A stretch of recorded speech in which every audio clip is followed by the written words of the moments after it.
Welcome to the People's Guild. If you are invested in Splinterlands or if you are just curious about Splinterlands, then this podcast is for you. Welcome back to the People's Guild. Another week, another episode, and we have been absolutely spoiled with fantastic guests as of late, and that trend continues. Today we've got a man who is a integral piece into the Splinterlands community. He's made himself synonymous with the game over the last year and a half. He's the biggest YouTube content creator out there. I think he's in excess of 20K followers at this point. Congratulations I just saw you posted that you just passed 4,000 followers on Twitter, which is a good milestone there. We've got Bulldog. Welcome to the show, Bulldog. Thanks for stopping by, man. Absolutely. Thanks for having me. I'm always excited to talk Splinterlands, gaming, any of that stuff. I'll try not to get too carried away with it. I would like you to get carried away with it. So yeah, pack those bags, Bulldog. Pack those bags. So I think it would be remiss of me after the past month or so with what's happened to you, like, personally, and I think it's the question on everyone's lips. How was the Bahamas? It was great. We had fantastic weather. It only rained for, I don't know, maybe a total of 4 or 5 hours the whole time we were there. There for 8-9 days. So got great weather. It was warm. I'm from Indiana where it's cold. I think it's actually fairly warm today. It's like a whole 40 degrees out, and that's warm right now in Indiana. So yeah, being in the warm weather was absolutely great. Fantastic. Awesome. So, I kind of expected you to come back a little bit darker, Bulldog. Did you hide under the cabanas the whole time? What's going on, man? No, I mean, I definitely am very generous in applying sunscreen. I do not work well with the sun and burns. It's kind of funny. Like I've played sports my whole life, have a fairly high tolerance for pain with like those types of injuries, but with any sort of burn or like a sunburn or anything like that, I'm like the biggest baby. So I make sure I do not get sunburned. I'm constantly applying sunscreen. Well, speaking to two pasty white guys, we hear you. Three pasty white guys. Oh, okay, yeah, get you. Bulldog, I kind of want to kick off the podcast in asking, you had a little bit of an emotional day with the announcement, and I think everybody's heartstrings were kind of getting tugged on a little bit. It was hard to watch. Everybody was sad to see you go, but hopeful for your future, and based on everything that I've seen since then, and just your general tone, your attitude, you're still smiling, you're still coming in full energy. Let's just get it out of the way. How are you feeling? How are you doing? Are things looking up? Are you feeling positive about where things are going? I'm definitely feeling positive. I'm excited to get into full-time content creation. It's a little bit scary not having any sort of like guaranteed income, especially when I wasn't necessarily prepared for that transition. That was a little different. Like I went full-time content creator for, was it a month, 2 months before I actually took the community manager job. That was a little different because I kind of prepped that ahead of time, kind of knew what I was getting into, that type of thing. This was more of a direct cutoff, so it was a little different and a little scary. But at the same time, I've always kind of wondered if taking the community manager job for Splinterlands, if I kind of cut myself short a little bit. I'd really much rather like kind of be independent and doing my own thing and not having a boss and that type of thing, doing content creation. I always kind of wonder, where would my channel be right now if I'd been focusing on it 100% over the last year instead of being with Splinterlands. But I love the Splinterlands community, love everything. Having a guaranteed salary was a lot less stressful for me. So probably also helped in when I make content. Just it's different when you're doing it on the side and running my channel on the side. And okay, if I don't feel like playing a game or making a video or whatever, I just don't do it because my salary is not dependent on it. When you're a full-time content creator, it's okay, you get up, even if you don't feel like making a video today or streaming today, it's okay, you still need to do it, need to kind of grind through things. So it can kind of be a different environment. But I'm excited to go out and do that again, and we'll see if I can make it work. What do you think? The like, of course, we can talk about the negatives, but as a result of what happened, like what do you feel are going to be the positives for you? Oh, just getting to focus more on streaming. Getting to actually to go out and play different games and kind of run things myself. I'm pretty independent. I like the idea of being in complete control of kind of everything that I'm doing here. And I mean, it's not like Splinterlands was overbearing or anything like that, but it's just different when you're the one running your channel and there's an unlimited ceiling to go grow and to do things. Um, so it's for me that's a little more exciting to be doing that. So like I said, a little more scary, but I like the upside of it too. Well, I think I speak on behalf of the whole of the community, Bulldog. We hope that big things and bright things are awaiting your arrival with the content creation going full time. And I kind of feel a little bit of a parallel with you had kind of filled us in as I was preparing a little bit of a preview article for the episode. In that EA was kind of your initial, I guess, entrance into the world of content creation, and they kind of took slight, I think is fair to say, with some of your very candid review and kind of calling out the game and the community for I believe it was a little bit of a cheating scandal that was going on, and just cut you off completely, and that's kind of what forced your hand into Web3, and here we are, 18 months or so later, and your hand has been forced again. I'd say in a little bit of a different fashion, and I would argue in a much better space. It's not like you've lost your assets; you've lost your account. Oh, yeah. So generally speaking, and before we get there, I just want to say I always loved the Star Wars entrance to your content. It wasn't until you filled me in on the EA Sports stuff that I realized, that was deliberate, that was the chosen entrance, and it's taken on a whole new meaning for me. Are you still a Star Wars fan? Oh yeah, absolutely. No doubt. I needed like a Star Wars card game to play or something like that. We've got the Marvel game. Now I need a Star Wars one. So, like during your time as community manager, like you got to see like the insides of the organization. Where do you feel that the team could improve now? I mean, I think as much as I hate to say it because it didn't help me personally, I think the smaller team is going to be a lot better for them.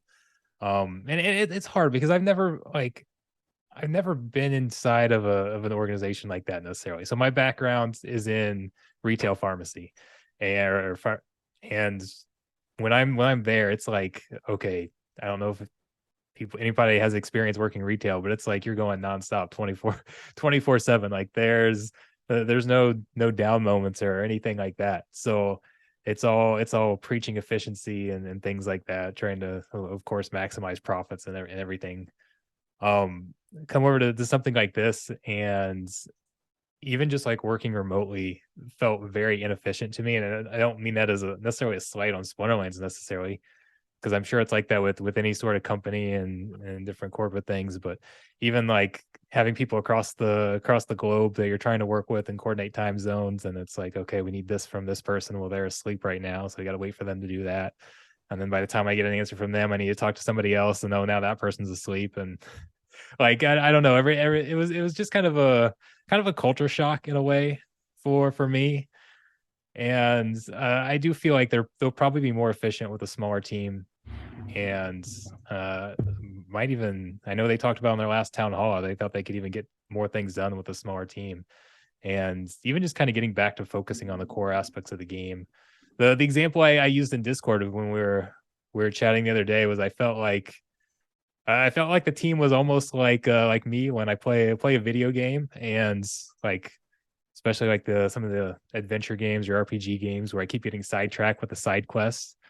I think I said like instead of the princess is in the castle waiting for me to save her, and I'm off trying to catch the farmer's chicken so I can catch a little extra gold or whatever whatever the case is. Like, kind of felt like the team maybe was getting a little distracted with some too many side quests, and getting back on the main mission might be a very positive direction.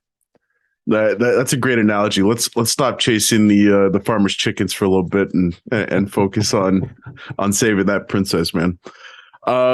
Yeah, so kind of looking at, I completely agree with you, Bulldog. I think lean and mean in at least in the short to medium term is the play. We've already started to see the fruits of those labors kind of be delivered to the game. I feel like we've had some pretty significant updates. With the promo card, and we've seen the map of Pretoria with the different territories released, which is exciting. Something that I felt I was pretty disappointed, and I'd love to pick your brain and hear your thoughts, Bulldog. I was fully expecting, the king of FOMO himself, Aggro, to kick off the town hall early in the week with, the community responded in a huge way to just the announcement. Completely blind, other than we will be getting a promo card with every pack, and these are the prices for the packs associated with this Christmas bulk buy. I think we sold about 500,000 packs, which is probably comparable to what we had sold in the previous 6 weeks, 10 weeks.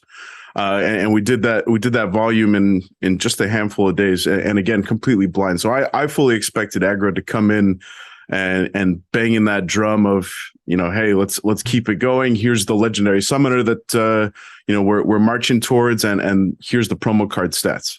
The artwork was cool, but it was nothing really substantial. It was a little bit fluffy, and I personally I was disappointed. I'm hoping that we'll get a peaked post in the coming days, because in all likelihood it's completely possible that between the YGG bulk buy that should be going through in the next 48 hours, and I'm sure some other folks are trying to get together these bulk buys to ensure that they're qualified for the water summoner airdrop.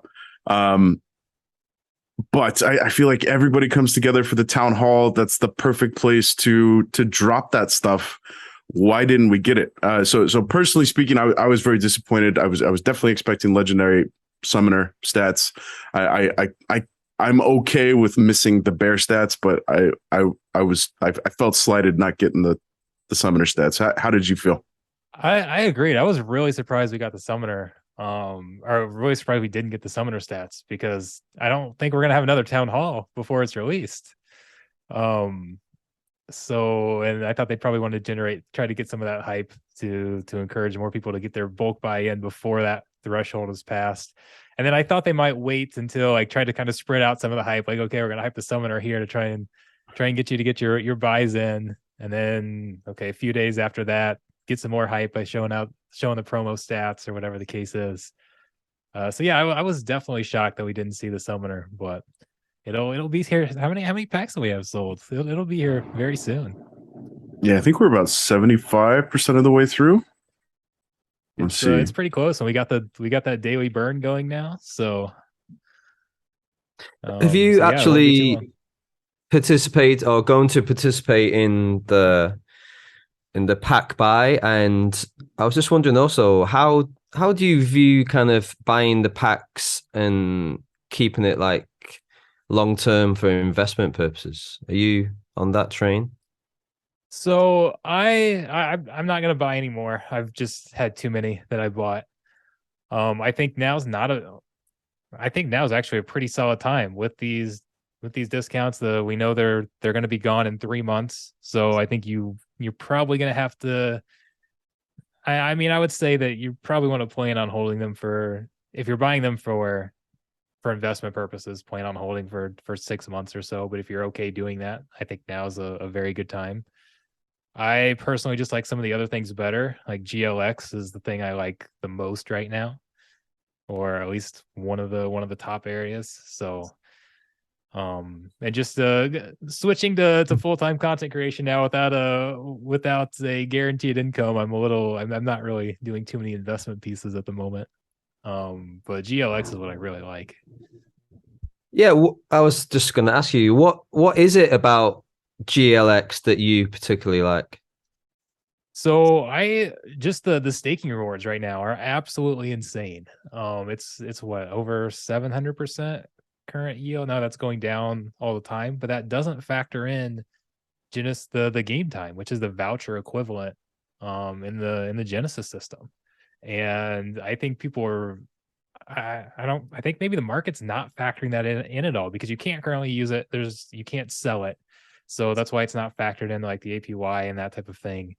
But it's as soon as we hit pre-sale too, it's going to have use case.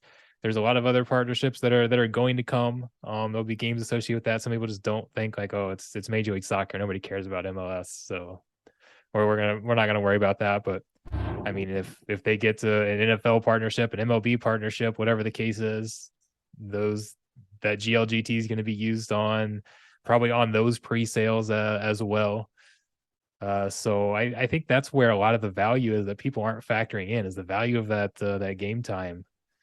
I think so I did the calculation. I think it was about a week ago or so, that if you stake for a year, GLGT only needs to be about $2.50. If you bought GLX at 40 cents and staked it for a year, if GLGT is worth $2.50, which would be half of its discount, then it would pay for itself. Right now, GLX is only at 10 cents. So I was surprised. We hit up about, I think we got up to about 50 cents before the whole FTX thing. And then that just like collapsed it, and it never regained some of that momentum. So it was up about where I expected early on, and then fell down much quicker than I expected. I'm surprised it's maintained like still at 9 cents, to be honest. You thought it'd be lower? I thought it would because it stayed 9 cents for over a week now, right? So I just thought with the amount that's been printed, I just thought that the price would just keep going down, but it's maintained. So I think it's definitely perked people's interest. I think there's enough people that are kind of seeing a little bit of that value in there. It might go down more now that we've got pack staking rewards, which will print more GLX starting in a week. But I'm not too concerned about what the current price is, because like I said, I'm looking at, okay, what's the value if I get it and stake it 6 months from now, a year from now, whatever the case is. So there's such a short supply that one big seller, one big buyer can spike the price significantly or tank the price significantly. But when I look at it, I look at, okay, what do I think this value is going to be like? I don't know if you consider 6 months of a year long term, but longer term down the line.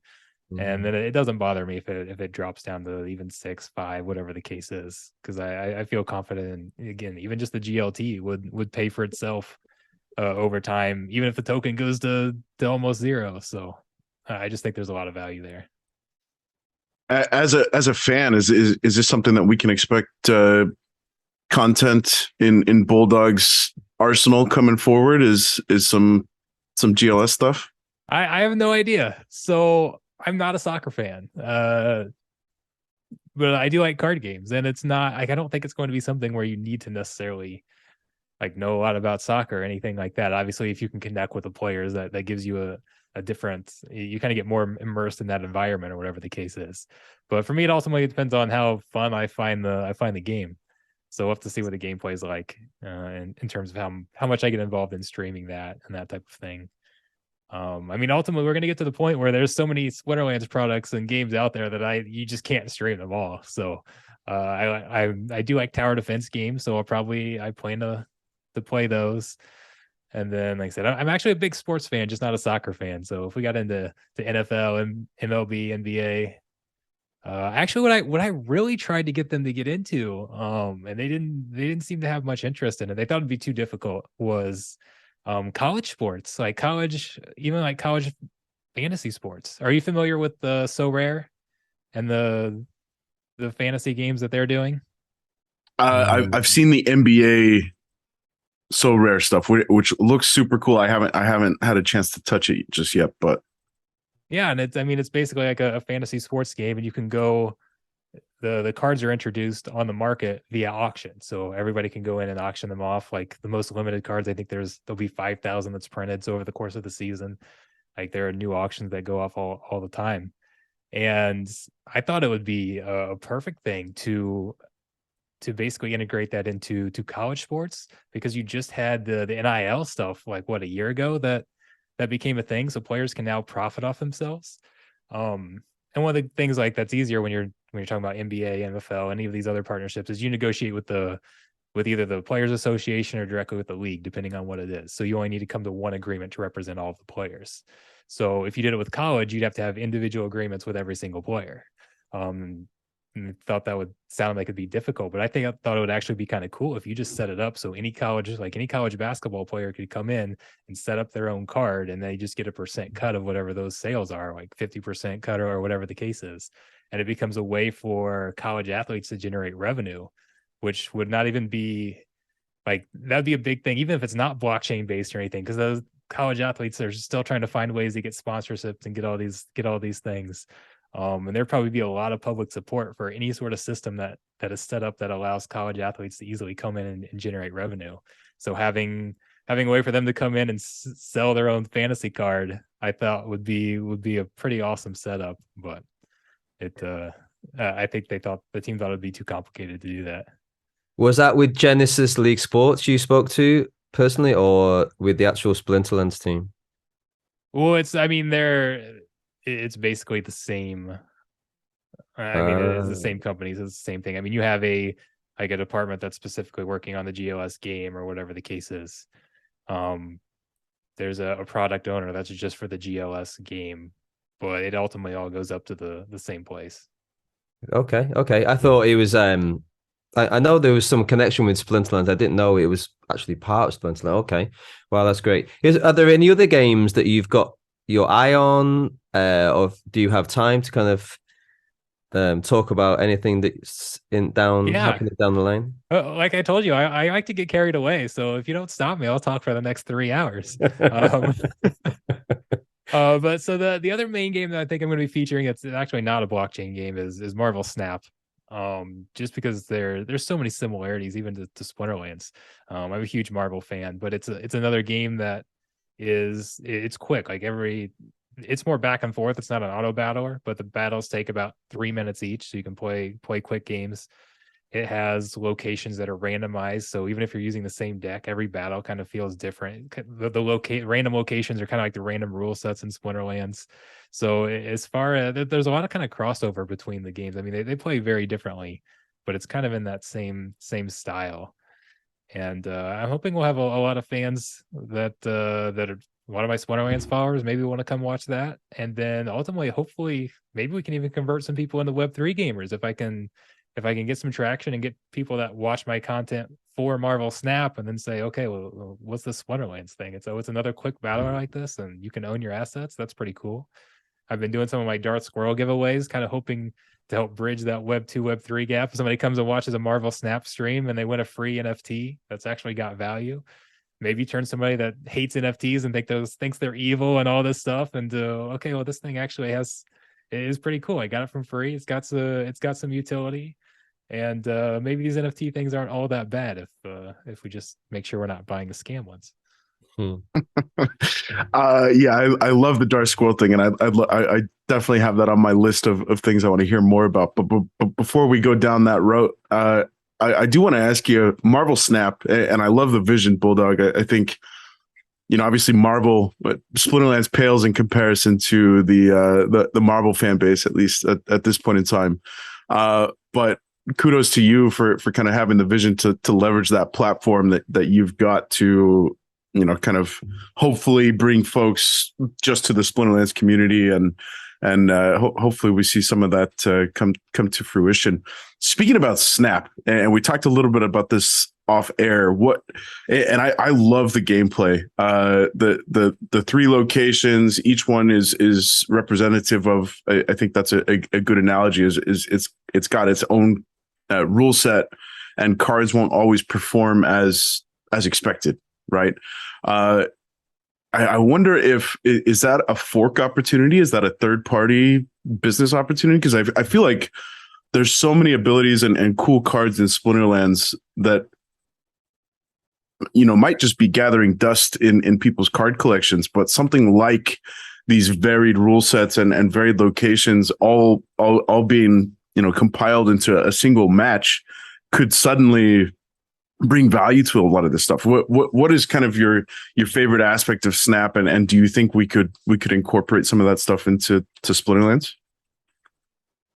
Yeah, I mean, I think it would be cool to see. I mean, I think that the big thing, the obvious difference that Snap has that Splinterlands doesn't is there are six separate turns, possibly 7 separate turns in Snap where you can make adjustments to what's happening and what your opponent is doing.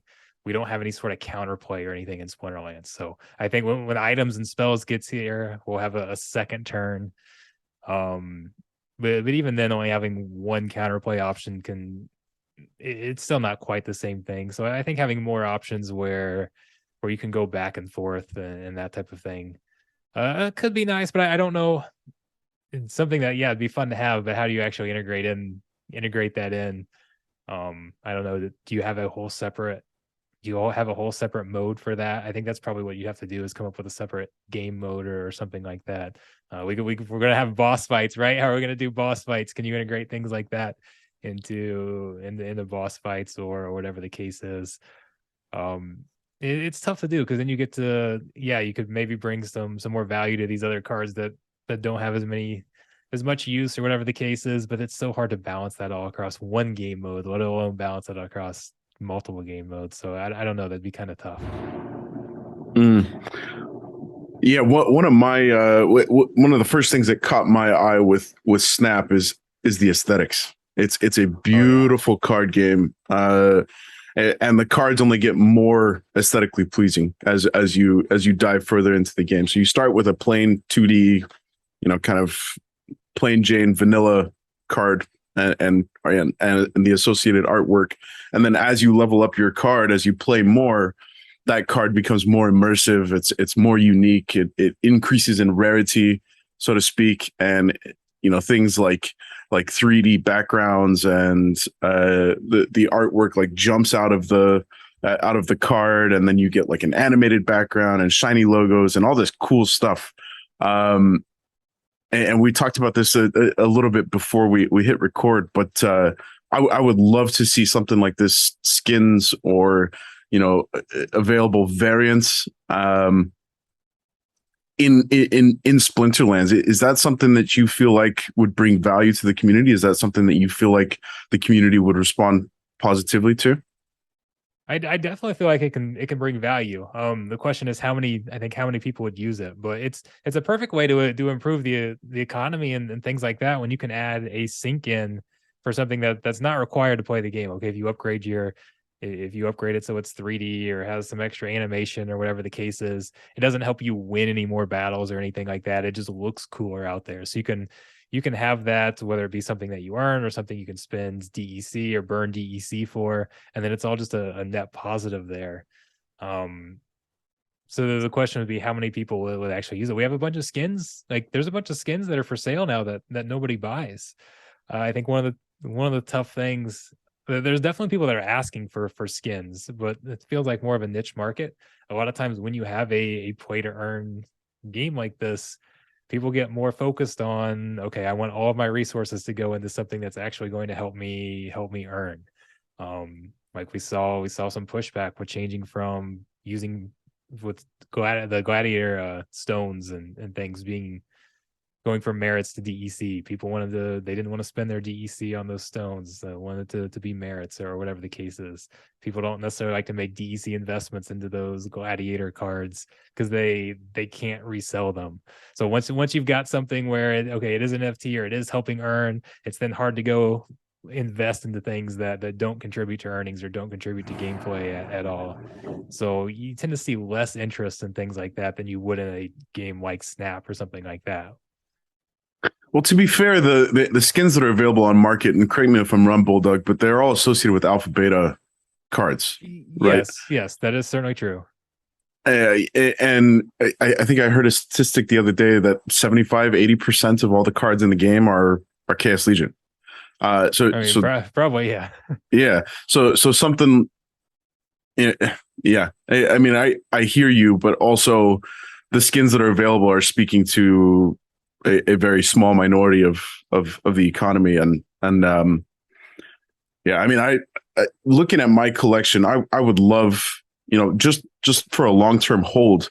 The more that I could differentiate, if I could get a skin on my gold foil Pellicor Conjurer, and hold that until that series is ready to shift into wild, and then perhaps sell it. I'm going to have, a more unique card being gold foil, and then that's compounded by a gold foil skin card, right? So yeah, I just feel like the market, the current market, isn't necessarily representative of the community, right? It speaks to a very niche group, and being alpha beta only skins that are available. Yeah, that's true. And there's always people asking for skins. I mean, I don't want to say that there's no market. I just think it's a reduced market when you compare it to a game like Snap or a traditional Web 2 game. But I think, like, again, if you have it so that they cost EEC that's burned, there's no downside to putting that out there, right? It'd just be, I guess, the cost to develop it. But there's very little.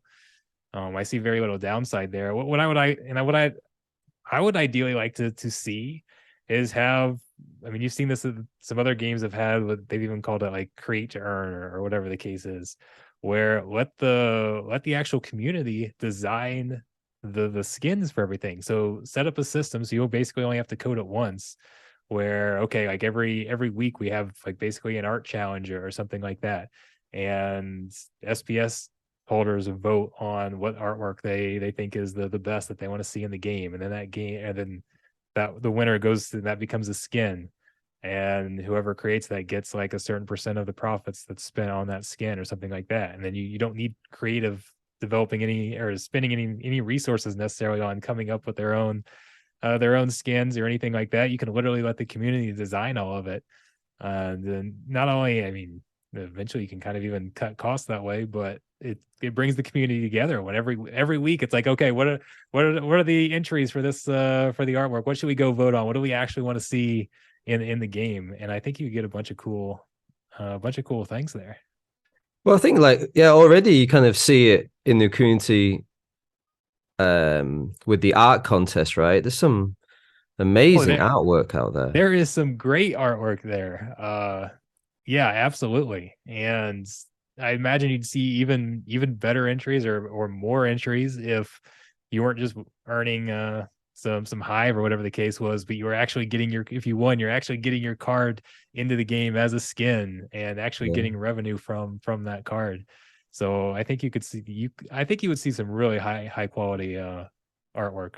I think also it just creates opportunity, right? I think this is what this whole ecosystem Web3 is about. It's like doors are opening all the time, and if the community are throwing in all these, like, their artwork, like who knows who's looking and what opportunities those doors could open, right? Even from the team itself.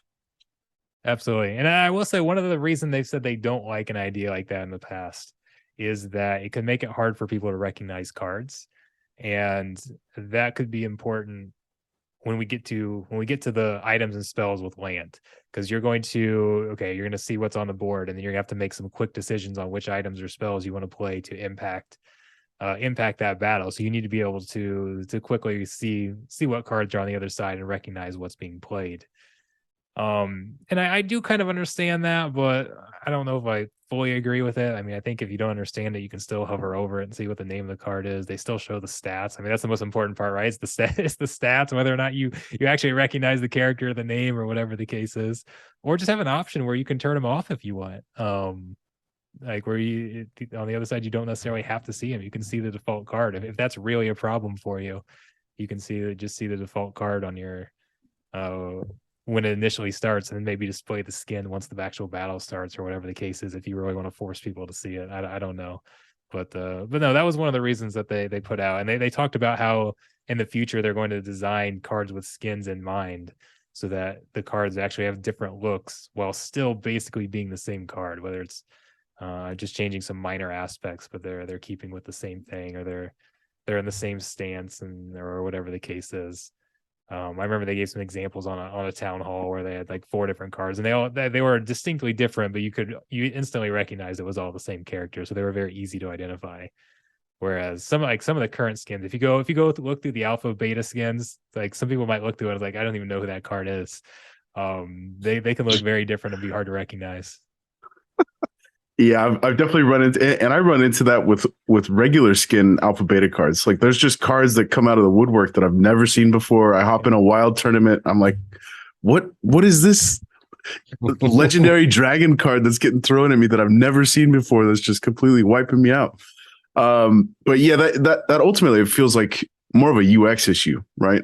Like if and maybe that's going to be part of Battles 2.0 is just like we were talking about, we dove into a little bit of gold before we hit record. So sorry for the listeners, we're rehashing a little bit, but the initial presentation of the game, right? So as soon as you submit your battles, maybe the cards, you never see the backs of the cards outside of the initial pack opening. And that's something that Snap does. You're able to customize the backs of your cards. The backs of your cards, there are kind of limited options for, or not limited time options, exclusive options for the backs of cards. And Splinterlands has beautiful back. Like I love seeing Matt Clark hopped on stream on Splinterlands TV a while back and was giving out orbs. And I had never seen a pack opening for an orb. So I was just as excited as the streamer because I get to see like what does that experience look like and how far have we come. And shout out to Nate, the Rift Watchers pack opening is just so cool, man. It's, I bought about 100 packs and I was planning on holding them. And then as soon as I open one, I'm like, oh man, that experience is so satisfying. You've got to just, keep those gems opening.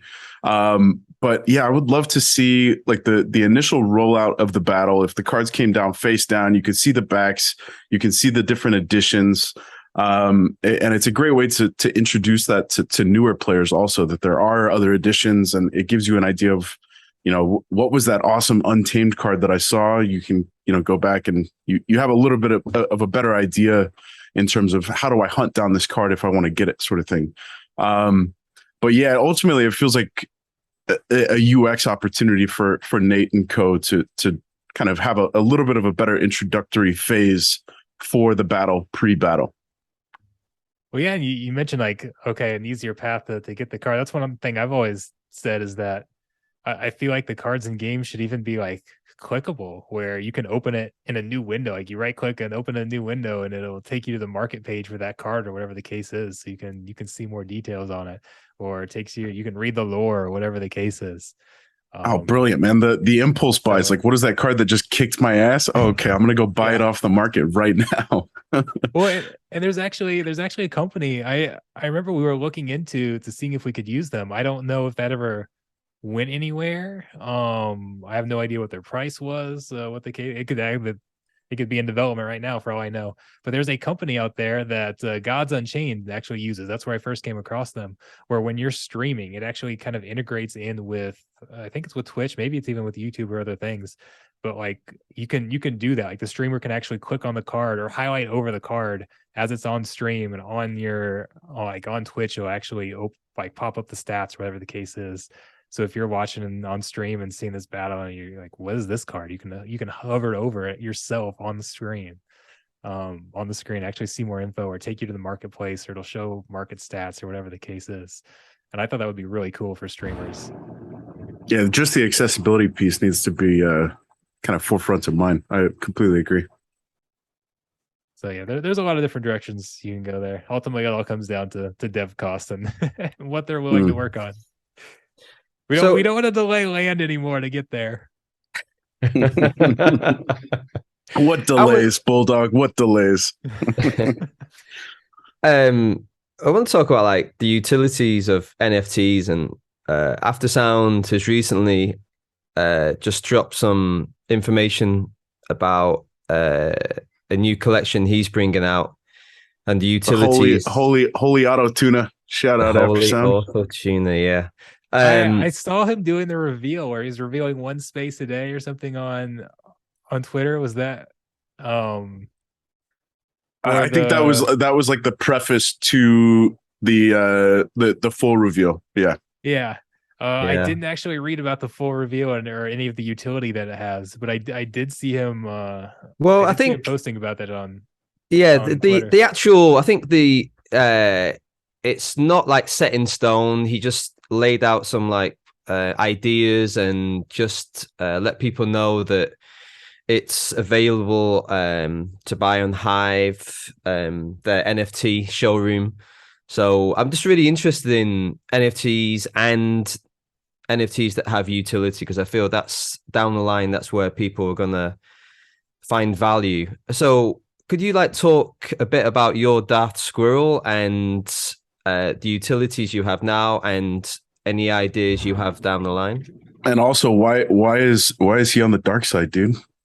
Wes, because he keeps distracting me during my streams. That's why. So no, he started out. We mentioned I was a Star Wars streamer early on. So I don't know if any of you have ever seen like the movie Up for example. Uh, Yeah. there's a dog that keeps getting distracted by a squirrel. So I'm Bulldog, and I kept like I always keep going off on tangents. Like I'll even start to answer a question and then hop off onto something else, or something would happen in the battle and I get distracted. I'm constantly getting distracted and going off on a different direction on stream. So we were calling them squirrel moments whenever I would get distracted. So then Yeah. I What just is the dog's name? Is it Doug? I think so. Yes. Doug the golden retriever. Yeah, great, great call out, Yeah, man. he's got that thing where he can actually talk like that modifier on. It was squirrel. So yeah, that became squirrel moments. So then I just anytime like I lose a battle, I just would blame it on the squirrel. So it was his fault. I lost anytime I lose. So he became Darth Squirrel. He was evil. And then we just eventually actually designed him and turned him into a mascot that would pop up on my stream. So that's where the squirrel mascot came from. So then I turned him into a generative NFT collection. So he's got his own. It's not actually in the game. Every time everybody sees it, they ask if it's a real card in the game. It's not yet, anyways. Well, we'll see if we can get a bulk buy when Rebellion gets here. But no, we've got a generative NFT collection where when you mint it, it just gives you random stats. So you have random stats and abilities on a Splinterlands card. So it's kind of fun just to see what random stats and stuff that you would get. But then I'm also giving it utility by essentially turning it into a profit sharing model for those who support me or just come watch the streams. Every day that I stream, I literally give one away. You gain points. We've had them acorns. You gain acorns for every the longer you watch my streams. You can use those to enter the daily giveaway to try and win this.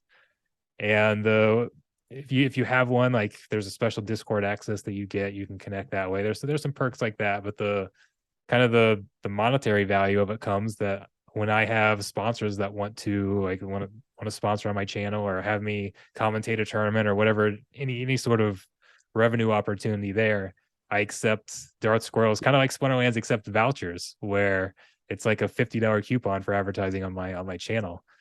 For I only take it for up to half off, kind of like Splinterlands does. But so somebody's paying me $200, instead of $200, they could pay me $100 and send me 2 Darth Squirrels.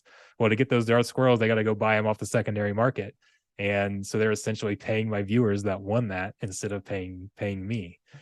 So if they have it listed for $30 on the market, then in that example, the company could go out and buy the 2 of those for $60 and save $40 on advertising, and gives the value to the viewers and kind of helps drive utility. So I'm kind of using it as a marketing tactic. I don't sell any directly, and I never turn around and sell those, but then it kind of replaces like a Patreon as well, where if people, and sometimes there's large supporters that want to donate to the stream or whatever the case is. And instead of just them donating, getting nothing back, well, I'm getting all these squirrels back right now that I'm holding. I'm not going to dump them on the market and drop the floor for everybody, but I can provide those back to like some of my financial supporters as well if they want to support the channel that way. So it gives them kind of something to get back instead of just donating and having nothing other than entertainment. Yeah, it's a very cool concept, man, and I commend you for looking at it as a mutually beneficial NFT for the full community and those that are supporting you. And for those that aren't aware, I think your Dark Squirrel NFT is available on OpenSea. Is that right? Right. Yeah. So like if you went to the secondary markets there, again, there you can't buy them directly from me. I had actually had some different plans and I was going to sell some of them or even mint some for myself. And Splinterlands looked at it because I'm using their assets, so I had to go through and get their approval. And they were like, "No, this aspect and this aspect would be a security if you ever got if the SEC ever came down on you." So I had to cancel some of those out. So like I can't sell them at all. I can only give them away, that type of thing. So yeah, there are some restrictions there, but no, there are some listed on the secondary market. So if anybody just wants to have one, they can go out and buy them there, or they can just come watch the stream and try to win one. Do you have future plans for any more utility regarding Dark Squirrel? I mean, I would like to. Again, I definitely don't want to promise this. I don't want people buying into it thinking that it's an investment or anything like that because it's not intended to be that way. But sometimes I do get like as a content creator, I get special access to games or special access to getting into to whitelist for NFT pre-sales or whatever the case is. And I would love to get to the point where I'm getting enough of that I can essentially like give that value to NFT holders, or maybe even do a special airdrop. Sometimes games will want to get like they'll want to get some initial assets into the hands of people who like NFT games or are more likely to play that type of thing just to kind of get them started. So maybe you can have a thing where okay, this game's going to airdrop this NFT character to everybody who holds a Dark Squirrel NFT, and then the hope from that sponsor is okay, maybe they'll go in and then buy more to upgrade or whatever the case is, or just kind of make that a part of my negotiation if I'm doing a sponsored stream or sponsored video or something like that's part of it to give value to those types of things. So I never know how that will go.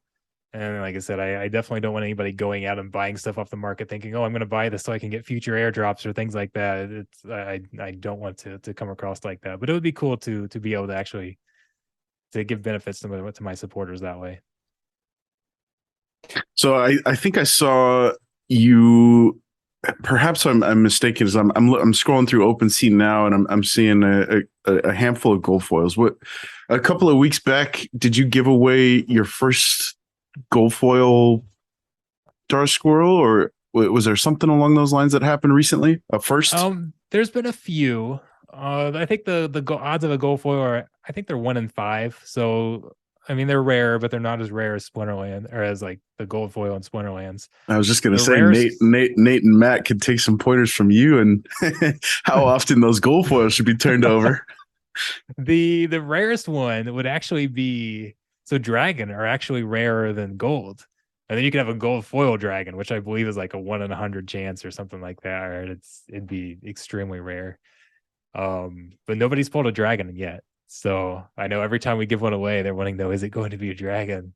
Eventually we'll have a dragon, but haven't come across one. So do you have a favorite that has been released and minted? Oh, I can't necessarily remember off the top of my head. There have been a few. Yeah, because I mean, again, all the stats and abilities are random. So sometimes you'll mint one, it's like, okay, this would be a crappy card. And then other times it's like, well, this is so powerful, it'd never make it in the game. Like this is an awesome card. And sometimes they're just fun combinations that you never think to actually see. I like we I can't remember. Like I think is there one that's got like taunt and camo? And it's like, how does that even work? How does that even work? Or yeah, there can be some weird things. The one that was minted yesterday, the last one that was minted, I think it was yesterday. I don't think today's has actually gotten minted yet. Had like oppress and sneak. I'm like, that's kind of a useless combination. When are you gonna ever have a card without the attack in the back line? I mean, maybe you would, but if even if there's like some sort of hero without an attack, they're pretty low health anyway. So that was kind of one like, yeah, that's a weird combination. But Well, no, I've definitely had some that are good, but I can't remember the combos off the top of my head. well, if and when I ever come across a Dark Squirrel in my portfolio, I'm hoping for a bloodlusty little rodent to make its way to my collection. Bloodlust is a pretty rare ability. I think we do have one out there though.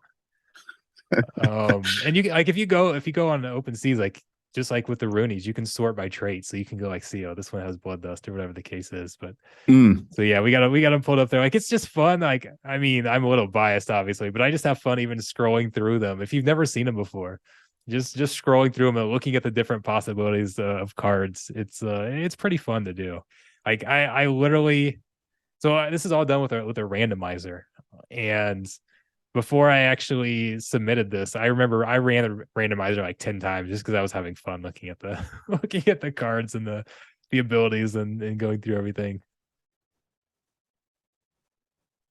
Nice. Yeah, I love your idea, man. I love like this is something that After Sound is feels like he's aiming towards as well, like involving his community and providing like a share in kind of like royalties kind of thing. And it's just kind of something what you're doing. So it kind of just all boils back down to community, right? So kind of feel like you really value your community, right? Oh yeah, absolutely. And I've been kind of like that's one thing I talked about earlier. How I kind of wondered where would I be at if I hadn't taken over, like if I hadn't joined the Splinterlands team, and where would everything be at? Like my Discord was very very active before I took over, and it hasn't been very active lately. I'm actually starting like some contests. We mentioned So Rare. Like I'm having fantasy NBA contests on my Discord using the free cards where people can win a Darth Squirrel. So I'm trying to add like some more contests to kind of get that going again. But it's been kind of dead. I really need to focus on getting more activity in my Discord. Were you surprised how like the reaction from the community, like after the news, like I mean, I don't necessarily know if I was surprised. It hit me a little harder than I was anticipating. but like I mean like just the warm-hearted like feeling like you got from everyone, like it must have been nice to have, right? Yeah, no, I mean it was nice, and that was what kind of triggered those emotions on stream and everything. Um, I I definitely was. I thought I was kind of prepared for everything, and then just seeing all the messages come through and everything, and all the support was just kind of overwhelming. And in a good way, it was absolutely awesome. But yeah, it was really great to see. So the whole community has been amazing to me. Mm. And like with your YouTube, like you've got like 20,100 um what's it called? Subscribers. Yeah. Like what did you do to grow your channel? Or was it just did it happen organically, or did you have a specific focus? I mean, it was more organic. It was being in a lot of it was just being in the right spot at the right time, where I happened to get in. Again, I came over. I had so in about 4 years making content with Galaxy of Heroes. I think I came over with about 7,000 subscribers or something like that.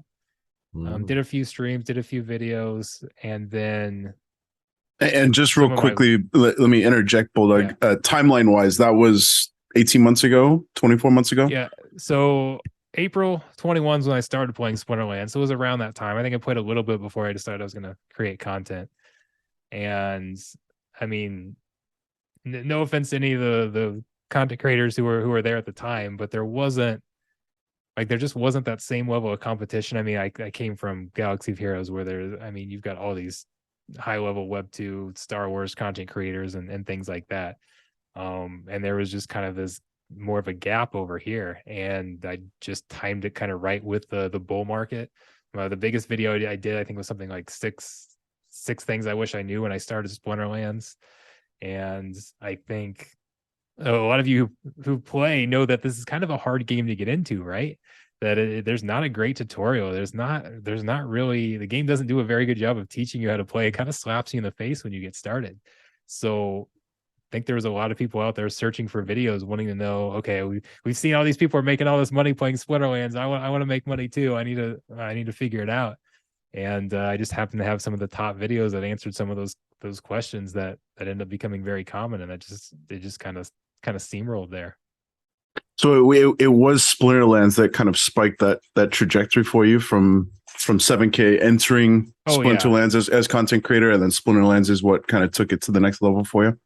Oh yeah, no doubt. That was pretty much all I was always making. I was doing a little bit of Star Wars still, as I was trying to use other people's accounts to make to make content and stuff like that after I got banned. But then once Splinterlands took off, it was like, well, forget Star Wars. I've got enough on my plate over here. They were making it too difficult for me. So jumped over here. And then yeah, it was kind of perfect timing. And I don't know. I like to think maybe I helped spark some of that run that Splinterlands had at that time, because I did bring over a lot of people. I mean, I think I've got like 1,500 affiliates that have signed up under my link into Wow. Splinterlands. Uh, like it won't even when I try to click on it, like I can't even load the affiliate page because there's so many, and the website is so awful that it's not scaled out into pages. It literally tries to load every single one of them, and it will not load on my screen, so I can't even see my affiliate transactions anymore. Well, Uh, that sounds like a great problem to have, Bulldog. No oh, sympathy for me, man. it was very nice during the chaos sale. That was like my big payday there, because people had to buy with credits, right? That was really the only way. Now they're funneling everything to DEC. You only get affiliate revenue on things that are bought with credits. Well, from the marketplace, like the primary marketplace. So I'm not making any affiliate revenue now because nobody buys anything. Nobody buys packs or potions with credits anymore, because you're going to use DEC if you're doing that. So I wish they changed the affiliate program because of that, but And Does the non-card market introduce affiliate payouts with no, credits? nothing on. You don't get anything for secondary payments. Ah, All right, which to me you should. Um, like Splinterlands gets a if it's bought on the website, Splinterlands gets a 5% fee, right? I feel like affiliates should be able to get some of that market fee, but obviously I'm a little biased there. Um, and how about building up that following before you came to Splinterlands? Was that did that happen overnight as well? Like just that big amount of subscription, or was that a slow it process? it actually the initial thing was actually, it honestly was an overnight thing, completely on accident. So I guess to kind of try to explain, it's hard without knowing the game, but um there are raids in there. They're designed for 50 people to go in and defeat a boss, basically. And it's a turn-based game, and I found essentially a way to manipulate some of the skills and the speed and everything to actually go in an infinite loop, so a single person could defeat the whole boss that's designed for 50 people. And I posted it online for my guild or whatever, and it just absolutely took off and got tons of views. And got that everybody's first milestone kind of as a content creator is try to get 1,000 subs on YouTube, because then you can start to monetize it. And I just like walked into 1,000 subs, and it was at this point it's like, okay, well, I guess I can make content now. And I was like, well, this is a way to fund the game. Like, this is a very pay to win game, collector game. And it was like, okay, well, I'm just going to take all my revenue. I mean, I had my primary job. I wasn't expecting any revenue from here. So it's like, okay, I'm just going to take all the revenue I get from here and use it to buy new characters or whatever the case is. And then you could use those, get access to those new characters and maybe make some more videos to get more income and kind of have that cycle going. But no, it was pretty cool. Like the team over there, the Star Wars team absolutely hated me, because then of course they had to change that. I actually did that four different times in a way. I mean, this is a game that's got tens of millions of players. And in at least three different instances, I was the only one to figure out these loops that would literally break the game, and posted them and got these huge views on some of them. And I Wow. kind of I kind of got into some even before the video on cheating. I was kind of even getting in some feuds with the team. Like there was one point when they announced what this character was going to be, and I even posted on the forums. I was like, you just created another loop again. I'm going to break the game, and they were denying it. Like, no, he didn't. And I was like, watch, I'm going to do it. And then I actually did it, and I kind of posted out that I called them out. I even offered to tell them what it was and help them fix it. Uh, and they wouldn't work with me or anything. I was like, give me, Oh, because there were some content creators that had access to a test server to help them make videos and create content. And I was trying to get into that program. I was like, if you'll let me in, give me access to the test server, and I'll prove to you that I can do it, and I'll record it, and I'll show it to you guys so you can fix it. And they were like, no, we don't believe you. And then I did it, and I like posted some of those conversations. They were public conversations, but I posted some of those and kind of showed them up, and they didn't like any of that. oh, So Bulldog! Sounds like you were handing them the case that they needed to get you booted, man. Well, so yeah. it sounds like EA lost a pretty valuable asset in Bulldog, finding these loopholes and sharing them with the community. So ultimately they could be fixed. I don't think your gaming integrity is ever the question as much as you just sharing the stuff that you find with the community to benefit the community and the developers as well. So yeah, it was quite fun back then. It kind of became a game and started things. But I very much have like almost like a hacker's mentality where something's out there and I want to figure out how to break it, how to screw it up, how to find a mechanic that'll do something that I'm not supposed to do. So I'd make a very good game tester. Yeah, Well, I was just gonna that's big business. Oh, sorry, Kieran. That's big business. Is bounty for bugs, right? Like, I feel like that's EA should be paying you out to find and leverage these things as much as possible to the full extent, and you should be trying to break the game so they can go in and patch it. Well, I've actually you'd think there'd be something there, but I actually talked to some of their play testers. I remember at the time I actually had one that I'd have him try out certain things for me. He wasn't supposed to be releasing anything or announcing anything, but I have him test some things out before it was ever public, and they got paid like nothing, like minimum. They were basically minimum wage employees.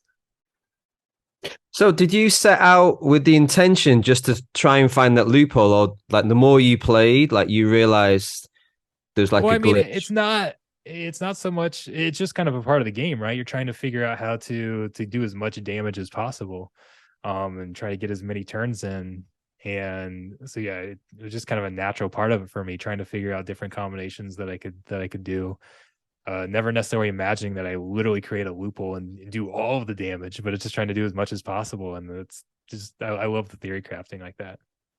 So like you mentioned, like that was part of the game that you like 25 people would fight the boss. Is that going to be? Do you think that's something that Splinterlands is going to be doing with land? Or and also, have you looked at that new game that's coming out, Splinter Forge, where you do fight the boss? So yes, I've Spoiler Forge I think just had their pack sale. They actually had me commentating one of their tournaments, and I've been in there and I helped test things out a little bit there, and try it out. So I don't know if boss fights will really look like that. I didn't really I didn't get into much of the actual gameplay mechanics. And okay, so you've got your hero that's unique to Splinter Forge. The whole concept though is awesome. That like this is only possible with blockchain, that a game can come in and create a game on the side that uses another game's assets without having any sort of legal permission or anything like that or agreements. They just create their own game that utilize that's those assets. So that's just awesome. But yeah, you've got your hero on Splinter Forge, and then you select your summoners and monsters to go fight alongside that hero. And I never got into any of the strategy or figured out how everything was working. I just remember going in, selecting some random characters just to kind of see how the boss would play out. So it's hard. I don't really know. I don't know how boss fights will play in Splinterlands. I don't even know if they've talked about boss fights. I'd like to think that would be a guild thing, some sort of raid. I love raiding games, or even just like in your MMO RPGs, getting together with a group of 20 people to go take down a boss. Like it's just so much fun. But I don't know. I don't really have. It's hard for me to picture how that works in a card game, and how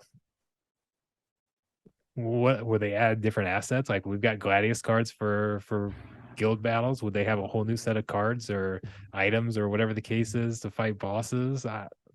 There's so many different directions they can go there, and I have no clue what to expect. Yeah, Nate said something on the town hall the other day that really kind of piqued my interest, and I think kudos to Nate. He's got such a grand vision for the Splinterlands universe, and he said, and I'm going to butcher the quote, but he said something to the effect of that the traditional card game is just one small piece of the bigger pie, right? So maybe maybe it is something like guilds, and we're going to be organizing these raids to attack these neighboring lands with bosses associated and quests associated, and maybe there's a whole new style of card gameplay that's kind of going to be incorporated into the future of land. And given how long it has taken to get to 0.5 of land, I'm hoping that that's the case, right? Like if it was as vanilla as here's your land, you stack your cards, I would imagine that we would be much further along in the progression of lands. So I'm hoping that there's a much deeper and bigger draw to the future of land than plain vanilla. Yeah, and I there might be down the line. I don't know how much is going to be there at the beginning. I just want the function to be there. Like I get they talk all the time about MVP, the minimum viable product. I don't know how it'll all work. I mean, we know that you need to farm resources and then transport those resources to build other things. I don't know. I feel like to actually build that all out in depth and have it really immersive is a whole huge project on its own. And I don't think it needs to be like that to start. I just want to see it producing items and spells. Yeah, I don't even care if it just looks like the current guild buildings that you've got there.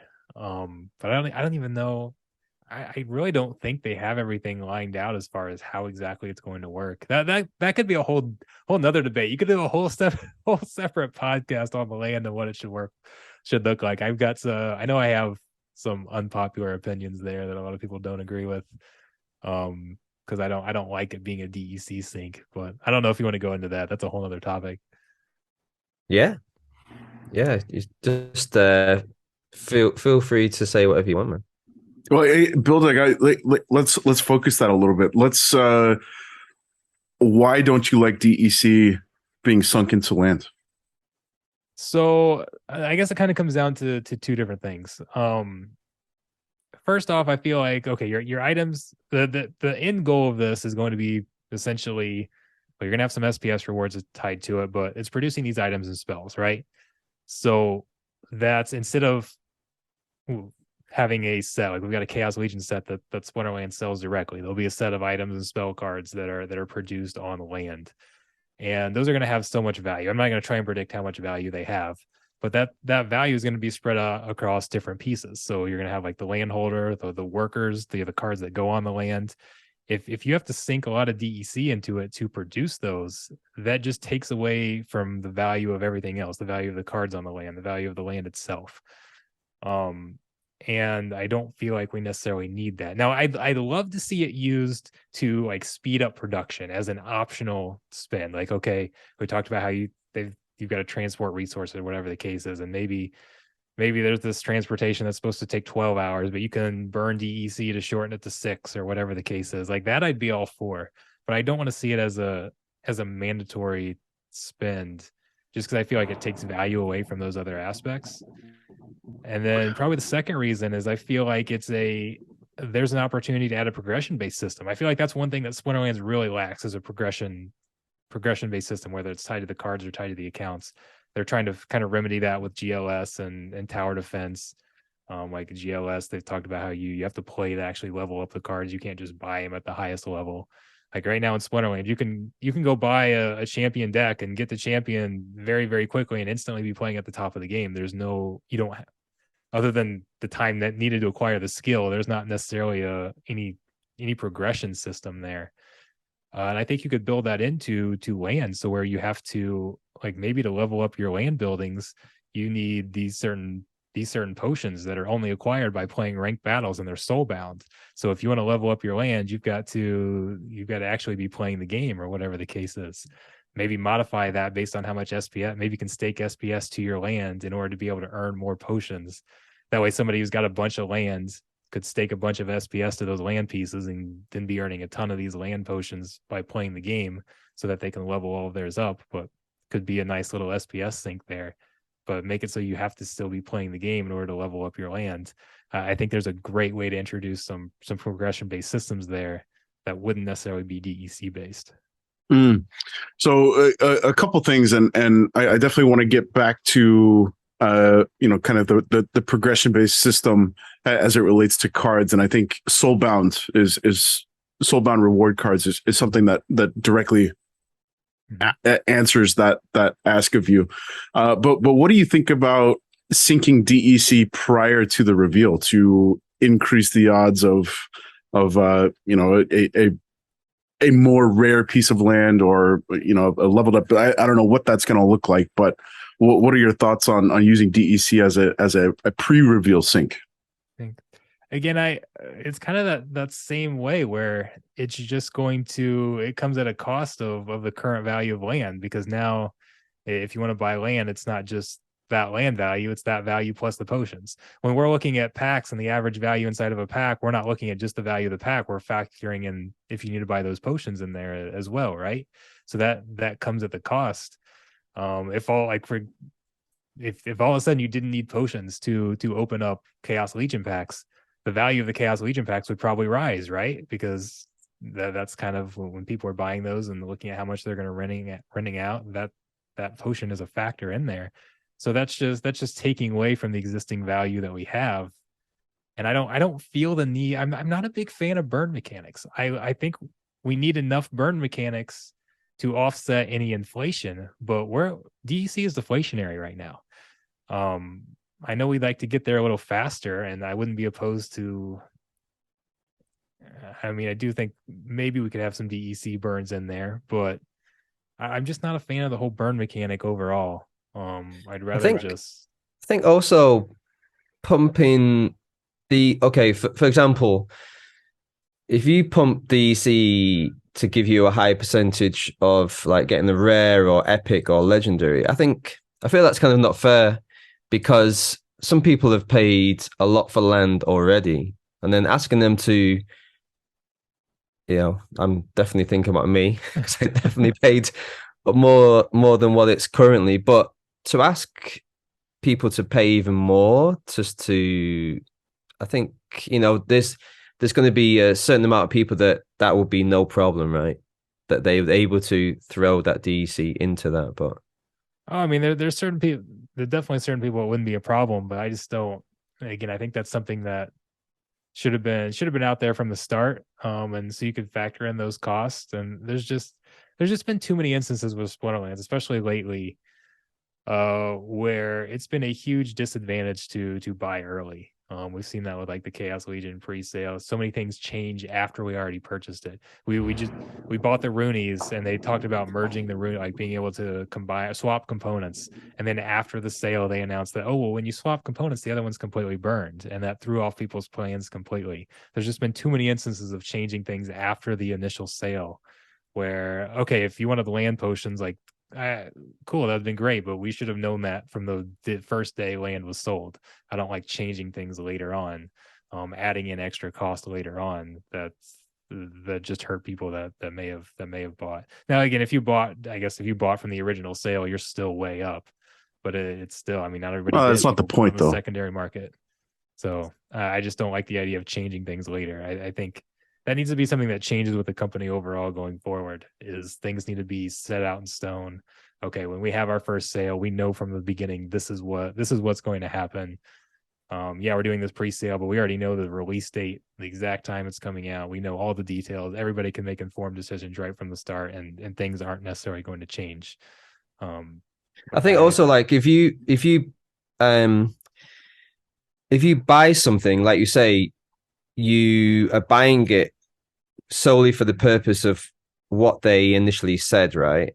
But if you, it's like anything, if you're in a job and things are not working, you just change your way, right? You change it and then you try and find a new way. But the problem with what's happened previously in Splinterlands is that it's not just the about the decisions that and changing the way, it's financial as well. And when people put their money in and then suddenly it's changed, it's just a kick in the balls, man. It's kind of I think it's just not fair. Like and like I said, if you're doing something and like I'm climbing the mountain and things are not going right, I would just turn back, and that's just okay. But when it becomes financial, I think it should be looked at differently.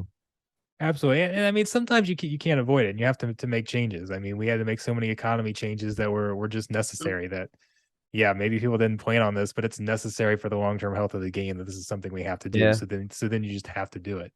But there's just been too many things that didn't necessarily need to be that way. And adding potions in for that land, like that's not a necessary thing. Like that, I understand the desire, how it can burn more DEC, and that can be beneficial for the game, but it's not like the game's going to be harmed long term if we don't include potions, or there's an exploit here that we need to close, and potions is how we close that. It's not that type of thing. And I still think if they want, like, I don't know, I think we could find other options to have either DEC or voucher burns if that's the primary concern. That core concern is to get those things burned. Again, the low hanging fruit that I've always suggested is even just the promo cards. Create a promo card and have it for burning DEC or burning vouchers, that type of thing, and just get the supply wiped out if you really want to do that. And I don't think we need to, but if you want to, do something like that instead that the community is going to like, rather than changing something that people have already bought.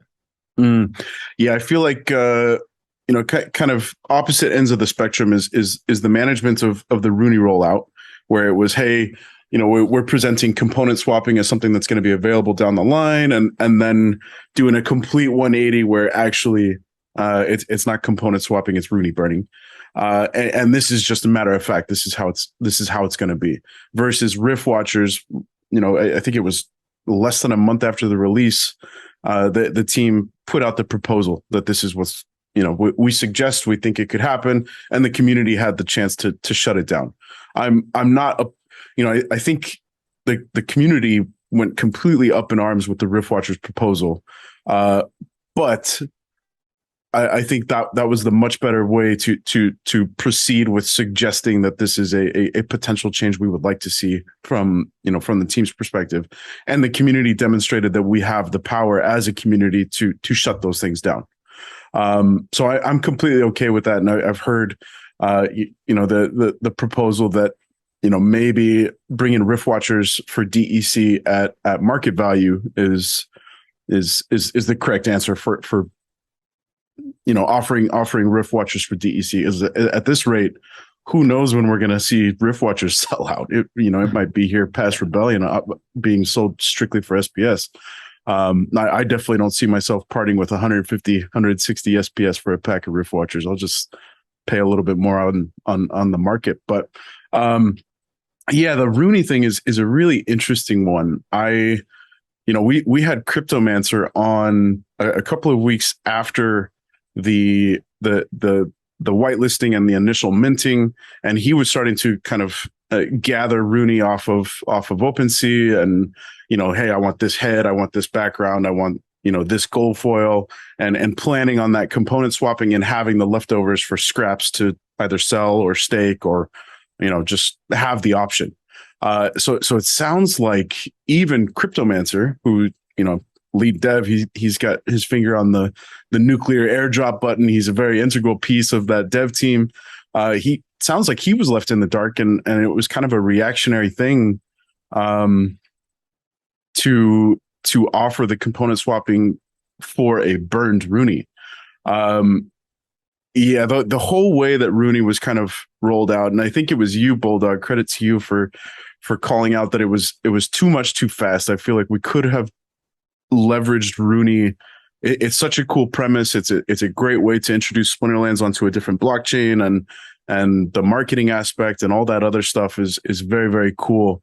But it felt like a rushed project, and we still don't have it in game. I think the goal is before the end of the year, and that means next week, right? Because we're gonna have two weeks of blackout where we're not getting any updates. Are we getting Rooney next week, Bulldog? I have no idea. Even when I was community manager, I would usually find out what's coming like a few hours before the post was there. Um, they compartmentalize everything, which with the Rooney thing, it wasn't actually a change. I guess that was how it was being actually in development all along, and that was how it was being developed. And it was just poor communication with marketing that was then pushing it. That's even more of a facepalm for me. That's even more disheartening. And hopefully with a smaller, leaner, meaner team, those silos are removed and the information sharing is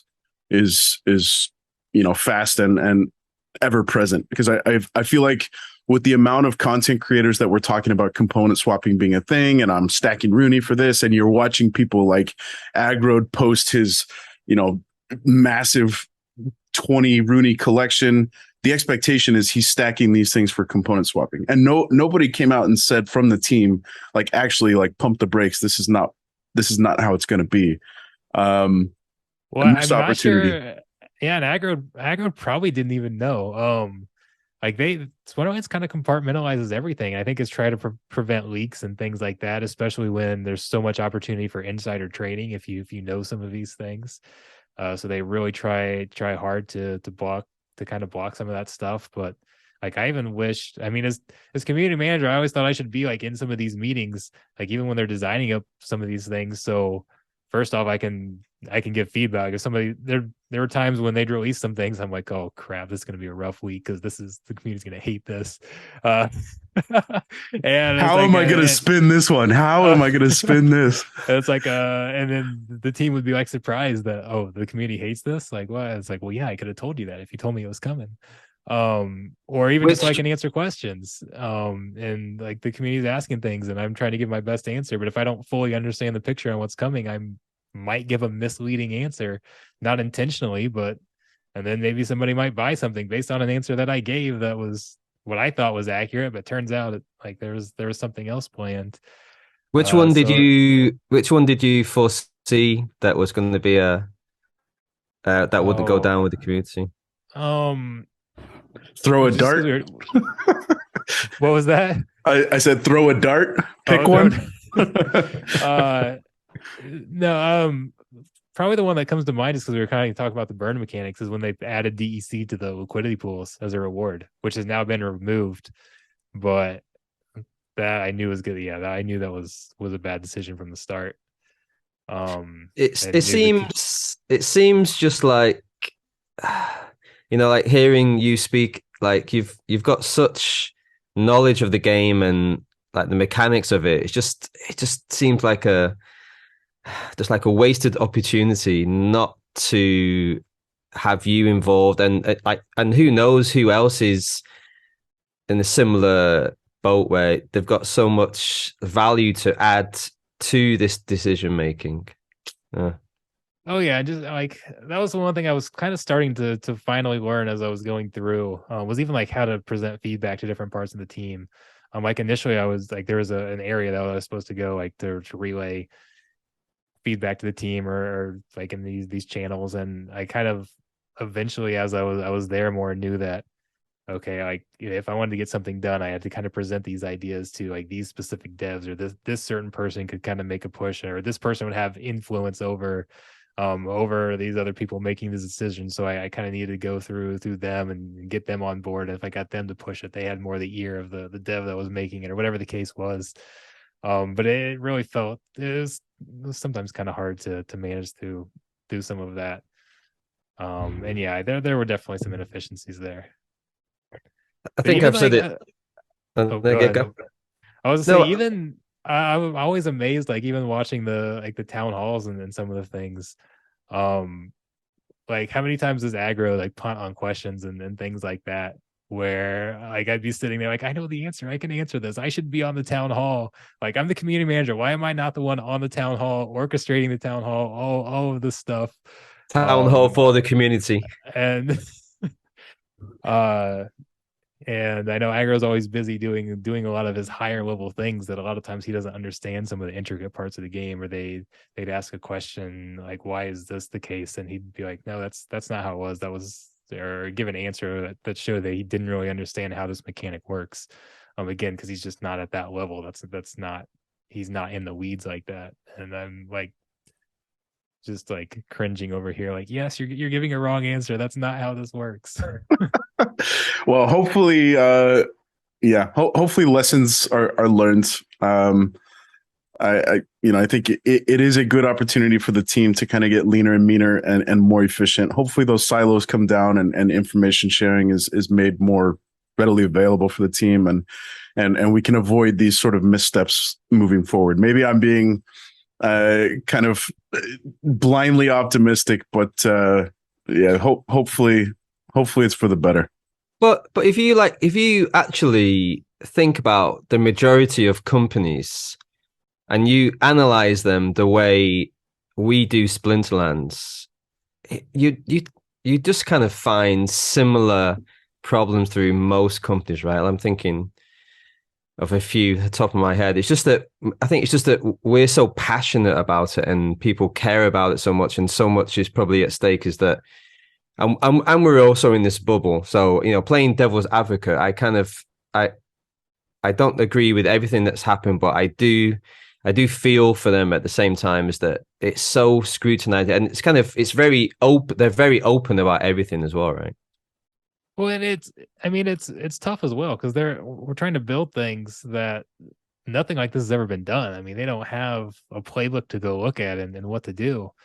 And I mean, you've got even some people in positions that they've never been in, possibly because those positions don't even exist anywhere else, and trying to do things. And it's not like this is some established gaming company that's got years of understanding how to produce products and things.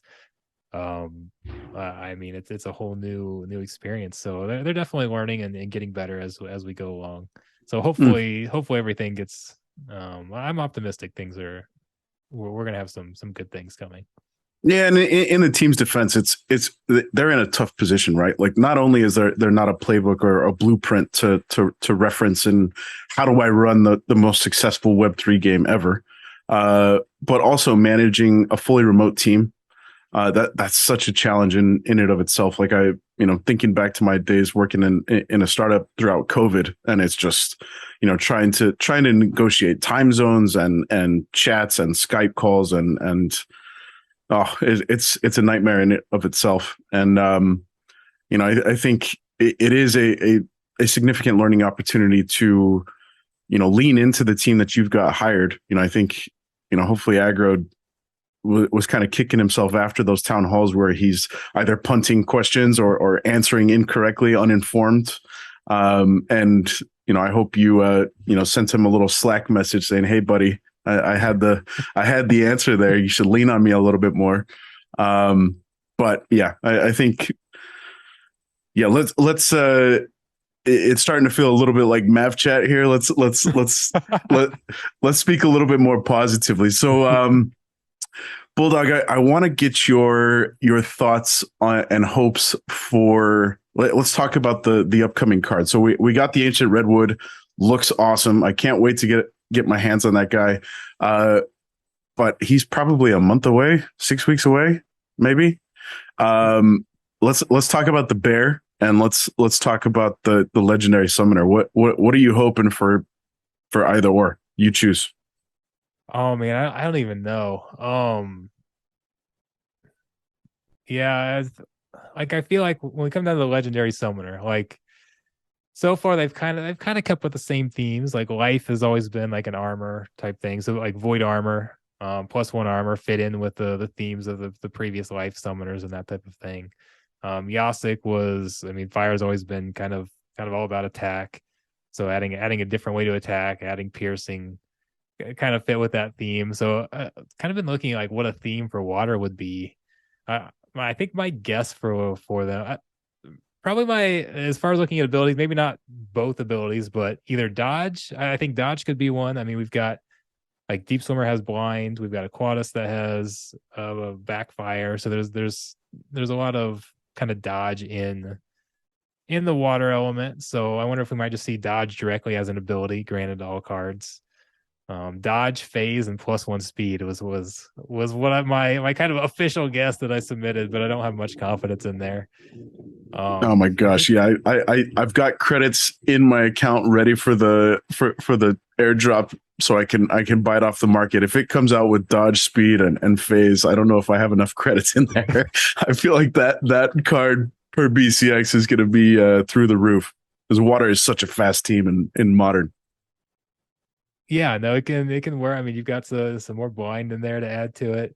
It could definitely be fun.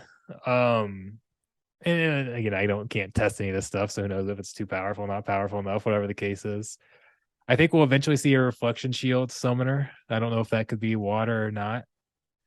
I mean, you've got like Deep Swimmer has been a counter to Jotun and counter to Blast, so this could be another Jotun counter in water. With reflection shield, maybe we'd see something like that. I don't know. There's so many different directions you can go. Have you been enjoying the? Sorry, have you been enjoying the new summoners, Jasic and Wraith? Wraith, like I think Wraith's in the conversation for. Well, okay, I think Kitty's the best summoner in the game.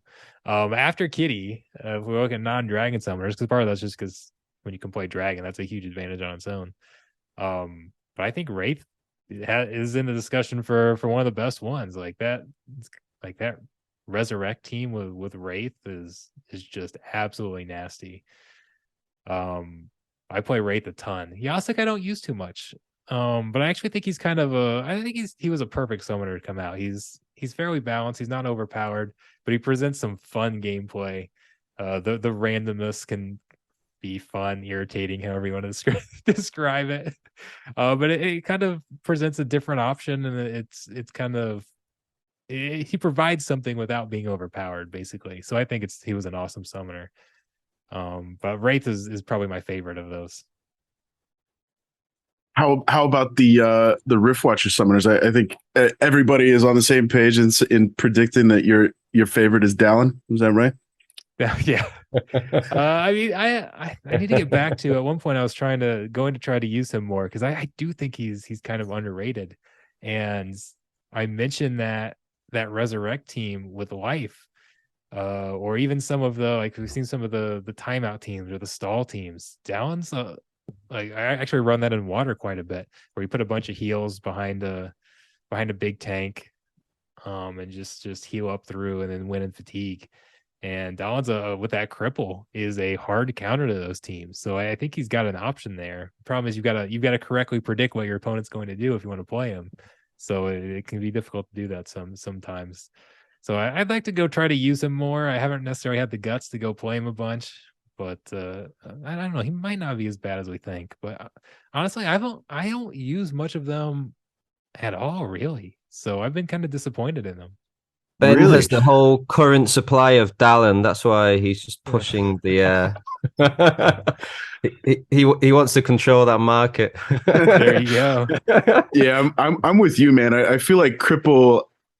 I think the rework was great for Cripple. Not being able to be cleansed was huge. I think it needs to be expanded to.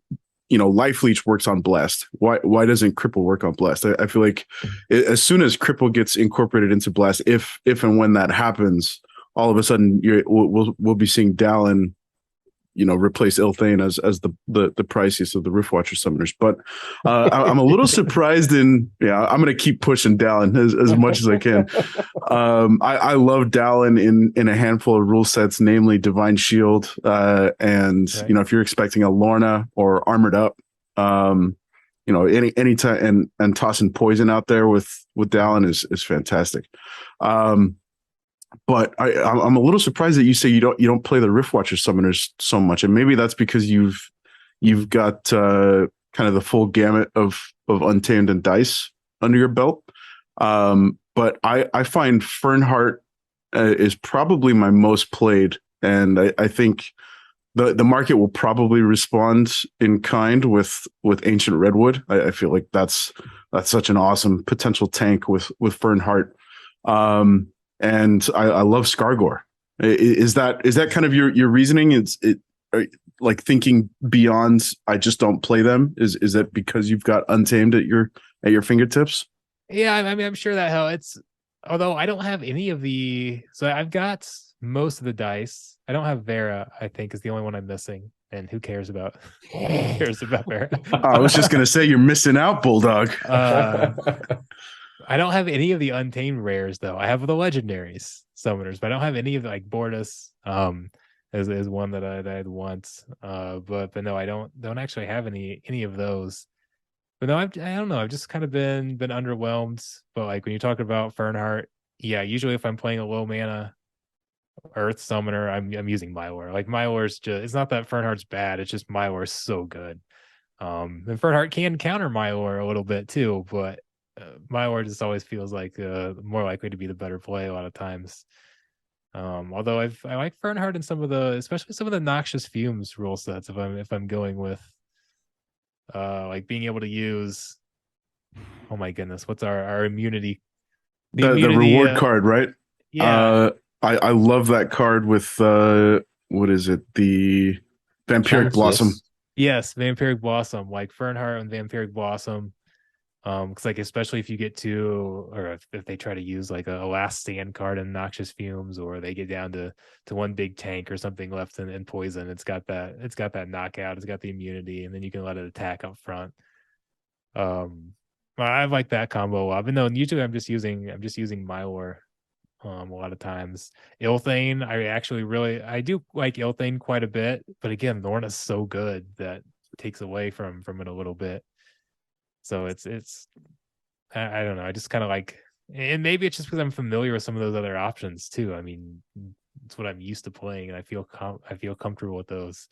So You're maybe also, that's not to mention, you're saving an extra mana with any of those dice summoners versus Rift Watchers, which in the low mana right. matches is big.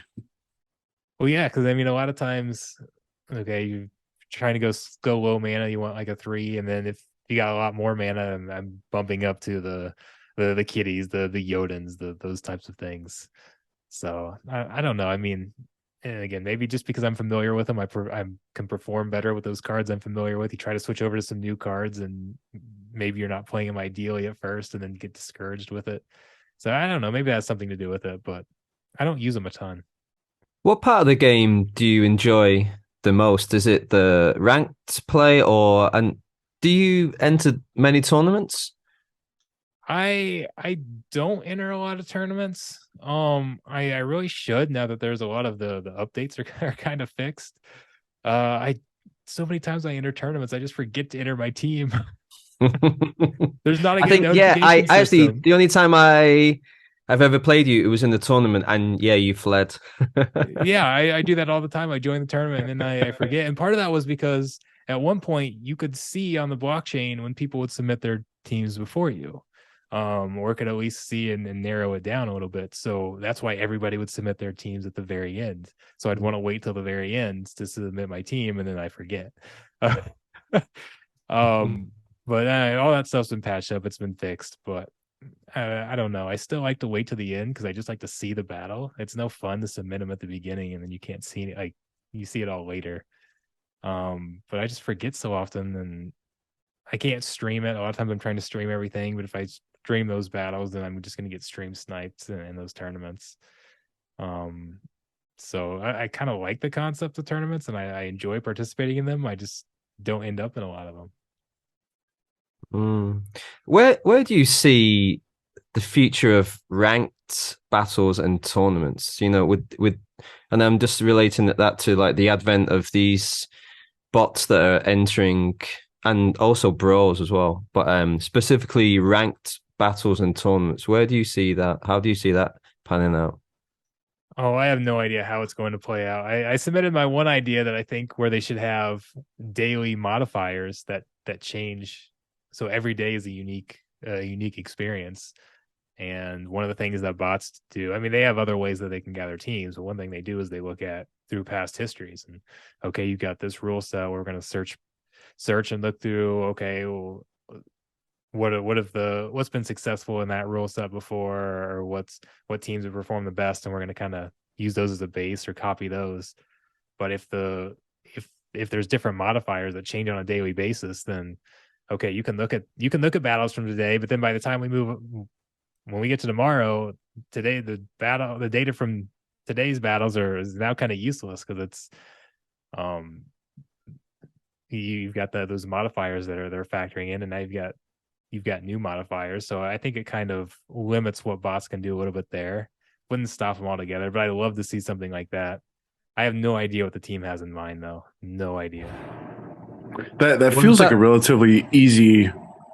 I'm speaking with precisely zero dev experience, but it feels like that would be a pretty easy patch. Would be kind of surface level rule sets that I love the idea of maybe death cards are all +1 speed, or all odd cards are armored up, or whatever. You can get absolutely creative and just toss it in the Dark Squirrel generator, right, and see what you come up Exactly. with, and the every battle would be, or every day of battles would be different.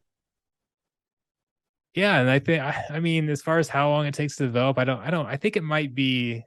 It's probably a little more complex than people think. You've also got to redesign the UI as a place to show that, and maybe you show what's coming the next day or whatever the case is. You got to make it clear to everybody.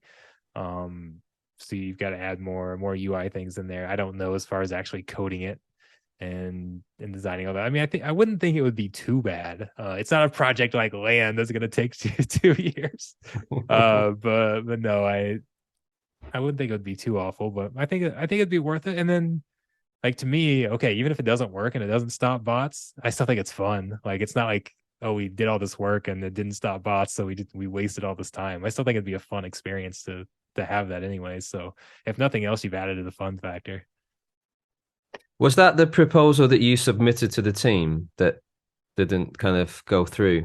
I remember you Oh, speaking I about. don't I wouldn't say yes, I submitted it to the team. I made a video on that one as well because I actually put it in. Well, I don't know. It all runs together. I'm pretty sure I did a video on that one. I think I Um, saw the video. You had initially posted in, I think, Mav chat, and got big response, right? And yeah, and I think you I watched the video of you kind of extrapolating that idea into a 20-minute video of this is my vision.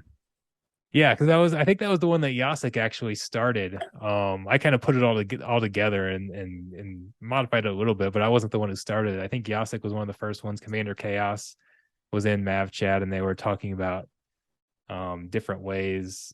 I think Yasik actually proposed a card or an ability that changes every day, or have certain cards that would get random stats every day, or it'd be like kind of like a Rooney thing, where you've got a special card, but every day it's got different stats and you're playing with it, which could also be kind of a cool thing. But I thought it maybe wouldn't be enough, and I kind of tried to take it a little bit further. But yeah, that was I did post to the team, and I didn't necessarily get a lot of response. My post to the team on that was actually a little. I was maybe a little dramatic with them, but I felt like I had to kind of get my point across. Like, if we don't do something about these bots, we are just going to be a DeFi project, and nobody's going to be playing the game, and we have to get in front of this. I was kind of a little dramatic about it, but I was trying to make my I don't point. feel like that's being overly dramatic by any means. I mean, I look at full disclosure. I got an XBot token a little bit ago, and that was credit to you for your experiments. I wanted to kind of see what XBot could do with my account, and I'm looking at my battles and trying to learn, like, what is XBot doing, and oftentimes it's running into still mirror matches, and of course, the first thing that pops in my head is, oh, I wonder if this guy's running XBot or Archmage. It's not like, Yeah. oh, this player was on the same page as my bot. It's more, oh, this bot was running the same way as my bot. Well, and when I was running the test, like I feel like we're seeing more inflation, and that was one thing I was even wondering, because I was comparing. I ran that experiment, compared it to my previous season, but I kind of like, okay, is it really climbing because it's doing all that well, or is it climbing because everybody else is using a bot too, so it gets to climb against basically itself? And then if the yeah, I don't know. So it's going to be interesting, but I do think it's a real problem that has to be solved solve somehow. And maybe land will solve that. When you have a second layer of gameplay, maybe that will fix it, or maybe it'll make it worse. Who knows? But I don't know. A lot of people think that's the answer. We'll see. It could be, but I'm not convinced it is. Mm. You just maybe we're kind of drawing to the end. On one of your recent streams, you mentioned that 2023 is going to be a big year. Like, what are you hoping for, or what are you expecting down? Well, for the next year. Well, I think the two big things that completely change the game are our land that we've talked about. That's going to it's going to add a second layer of gameplay, and it's going to eat up a ton of cards and eat into the card supply. Both of those are going to be huge. And then the other big thing is staking on players, and that's the one we basically don't have any utility for the SPS token right now. I mean, you can argue there's some there, but in general, like especially as a player, there's no reason for a player to go out and get the SPS token. Most of the you need it to buy Rift Watcher packs, but you can just use that as a transitional currency. There's no reason to hold it or anything like that. A lot of people that are holding it are hoping it gains value over time, or just speculating on what we'll need it for in the future. But when player staking gets here, that's going to change everything. When you have to have SPS staked on your account in order to earn any rewards, that's going to completely change the economy and how the game is played. And the economy was designed to be set up like that from the start. And here we are, what is it, like 14 months away? Actually, it's more longer than that. It's what are we at 17 months since it came out? I don't know. It's been a while. Either way, it's been a long time since SPS, the SPS token came out, and that utility that is the core part of its design still isn't here yet. So it's going to help the economy out just by driving demand for it. People are going to need it. And then like it's going to help just in community involvement. Like as a streamer, I'm so excited about it because to me, it's going to kind of be like what fantasy sports does for real sports, or what gambling does for real sports. I don't know if either of you play fantasy sports or anything like that, but there's so many people that will tune into an NFL game that they have no rooting interest in just because they want to see how many points their running back scores, or they've bet on this game and they want to know whether they win or not. And it makes the game so much more exciting when you have skin in the game. So when you're able to stake on another player, like when you can come stake on me and then watch me in stream, and when I win, then you're gonna get rewards. Or if I make a mistake, you can yell at me in chat and get upset at me, or whatever the case is. Like you should have played Darn Squirrel. Yeah, I sometimes like to experiment and kind of do some silly things sometimes. So although I don't know, a lot of times it seems like it actually works out. Every time I think I'm submitting a terrible team, those are the ones that I win. Because no one's expecting it. Yeah, that, or I mean, well, probably the reason I couldn't find a good team is because it's hard to find a good team. The other person couldn't find a good team either. So you feel like it's not a good team, but it was a harder rule set or whatever the case was. But no, and I think it'll just drive a lot of community involvement and get people and more involved with streamers, and that's good for promoting the game and just getting people emotionally tied to the game. And I think that'll be huge. And it creates stories. You know, I keep thinking back to Weirdbeard and his kind of long-term plan for tournaments and gameplay and creating stories, right? And as soon as you have, I think Splinterfest went a long way in kind of, you know, removing the computer, removing the screen, and getting to interact. Like, oh, this is Bulldog in real life. Like, you know, I get to shake his hand, and you know, there's that, and I'm gonna beat your ass next time I see you in a tournament, right? Like or I'm gonna try, and just creating those storylines and that emotional attachment is so big, and it's already there. But I completely agree that SPS staking on players is just going to ignite that and take it to a whole nother level. That said, do you have your list of top 5 stakees that will be receiving your votes? Oh, well, it's tough because like the more people that stake on a player, you get diminishing returns, so the less value it is. So I'm guessing, and this will be another cool aspect of it. I'm guessing that there's going to be third party setup where they actually manage that for you, and they'll like run it through an algorithm. Okay, well, based on what this player earned over the last whether it's 24 hours or the last week or whatever, and how much SPS is currently staked on them. Like they give the optimal APY in order to stake on those players. But that's where I think we'll start to see some transition of value from the cards to the actual SPS token. Because if you need that SPS to stake on it, you're going to see some value shifted there. So I'd like to actually see, even in the future, more cheaper sets where people can get in for cheaper amounts. But if you're wanting to earn, you need that value put into the SPS token. But players that are really good are going to find people that'll stake on them. So you can get some high level players that don't necessarily have to make as large of an investment in the game because they're performing so well. So everybody wants to go stake on them, or they're popping up in the algorithms that people need to go stake on them. What do you think about so staking on players and the diminishing returns and all that is a given, right? It's coming. What do you think about requiring something like KYC to receive staked SPS? So I mean, personally, like I'm all for that type of thing. And I mean, I would be fine with just like literally banning bots and all that stuff and not allowing them in at all. And I feel like from a gameplay perspective, that's a more normal thing and a traditional gaming thing. And I'm more about the gaming side, but I just can't see any of that happening. There are too many people, and even like the founder Aggro, it's very big on decentralization, and there's a ton of people playing this game that's what they're attracted to, is that decentralization. For example, probably where it hit me the most was one of the first contests I created as community manager of Splinterlands. There was some sort of sale. I can't remember what it was for. Maybe it was even the general chaos sale. I can't remember. I can't remember what the timing was on all of that, but I created some sort of contest that was like, guess how many would sell out in this day, or how fast the sellout would be, or whatever. And I used a Google form for it. And I got so many people upset at me because they had to have a Google account to submit their answer, and they were not giving Google their information. Like they didn't have a Google account, or refused to sign up for it. They want to participate, but didn't, or were very upset that I used a Google form for it.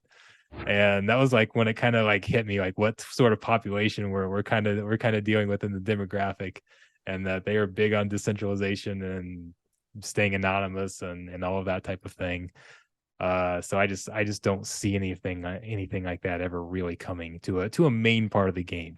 Now maybe like the tournament scene and sponsor tournaments and all that could maybe get more strict, but for just your standard ranked play and being able to earn, I can't see them ever requiring KYC just to earn in rank play. I would be shocked if that ever happens. Well, what about a third league that's KYC and you can only compete if you're KYC approved? So I guess my question would be, where are the rewards coming for that? If you're going out and getting outside sponsors that are providing that, then sure. If you're getting the rewards that are the main part of the game that's coming from that SPS pool that's allocated to that, then I don't think people want to see those main rewards split. Mm. Yeah, it's a good idea. I like that idea. But yeah, I suppose it would have to be wild, but then if not, then you'd have to split it even more, modern and wild KYC.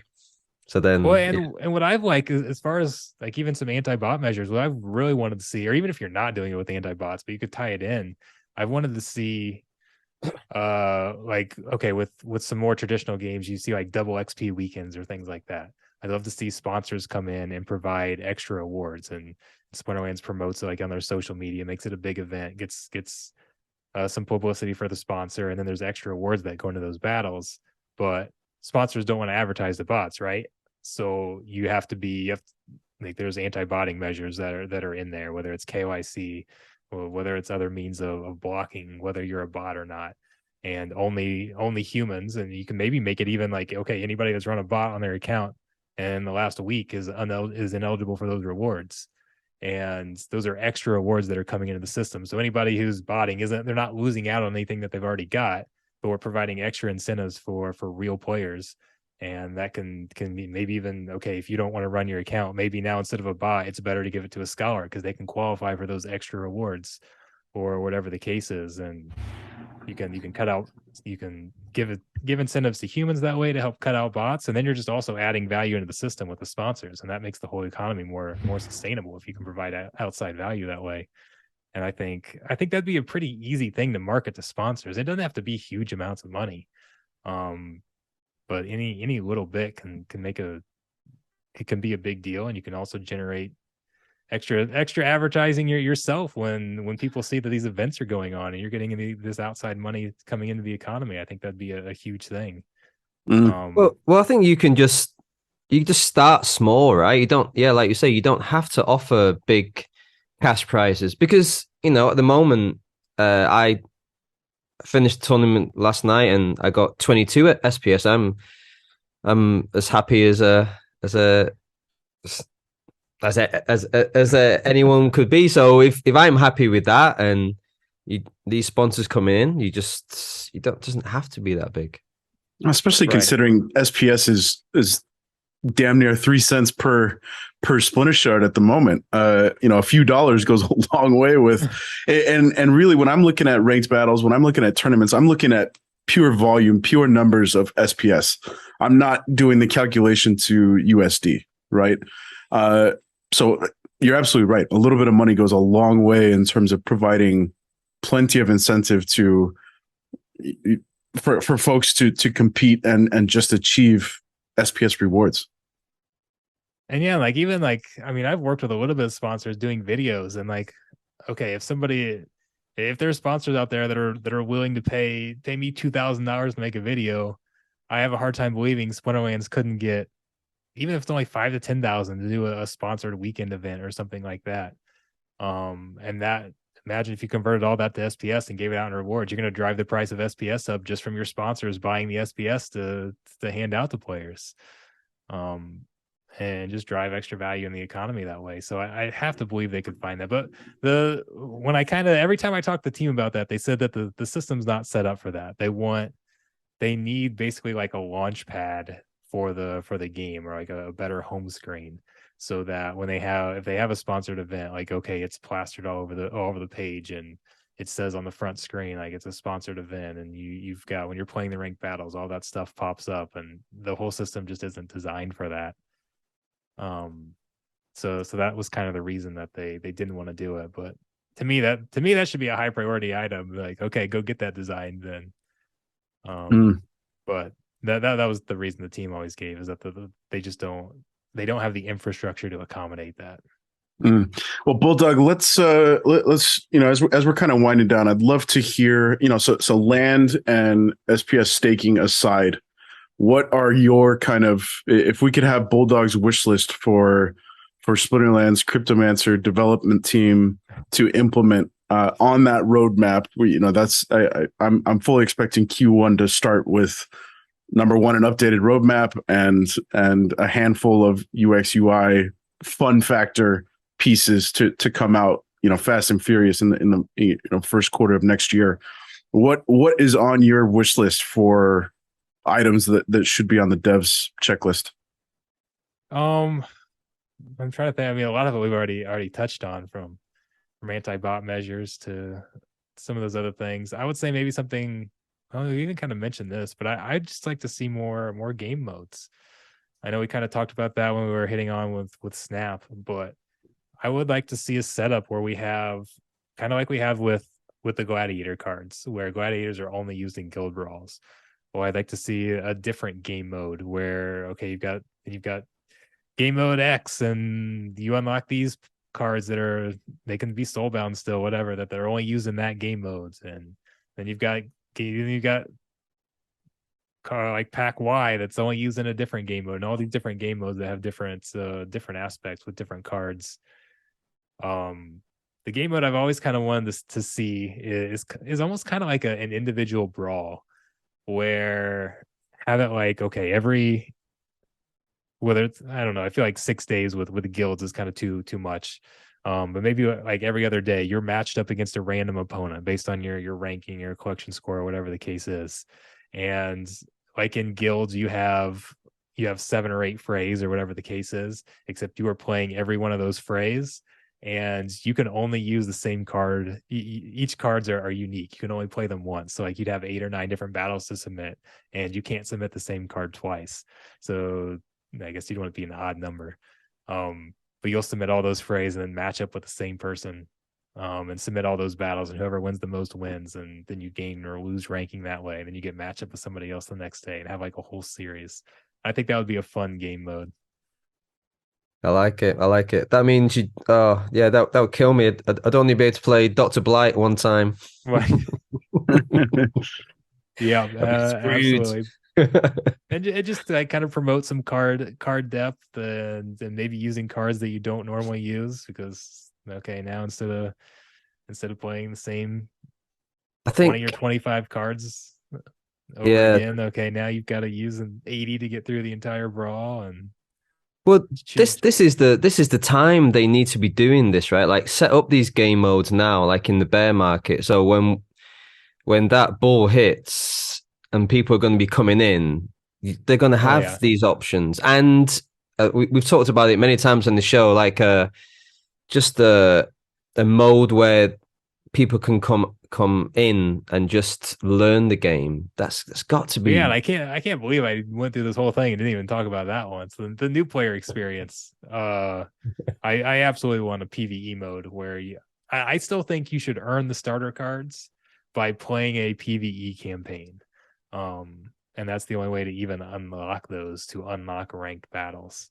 And you could even have temporary starter cards that like, okay, like even tying it in with achievements. And it's like, okay, you got 200 fire kills in ranked mode. So now you've actually unlocked Jotun, and now you can play with Jotun you've got a temporary starter card for 4 days for Jotun. So you can play with him. And then they go out and play with him. It's like, oh crap, this card's good. I want this card. No, now I got to go rent it, or I got to go buy it, or whatever the case is. So not only do you help people learn to play and introduce people to new cards, but then you kind of suck them into wanting to buy them too.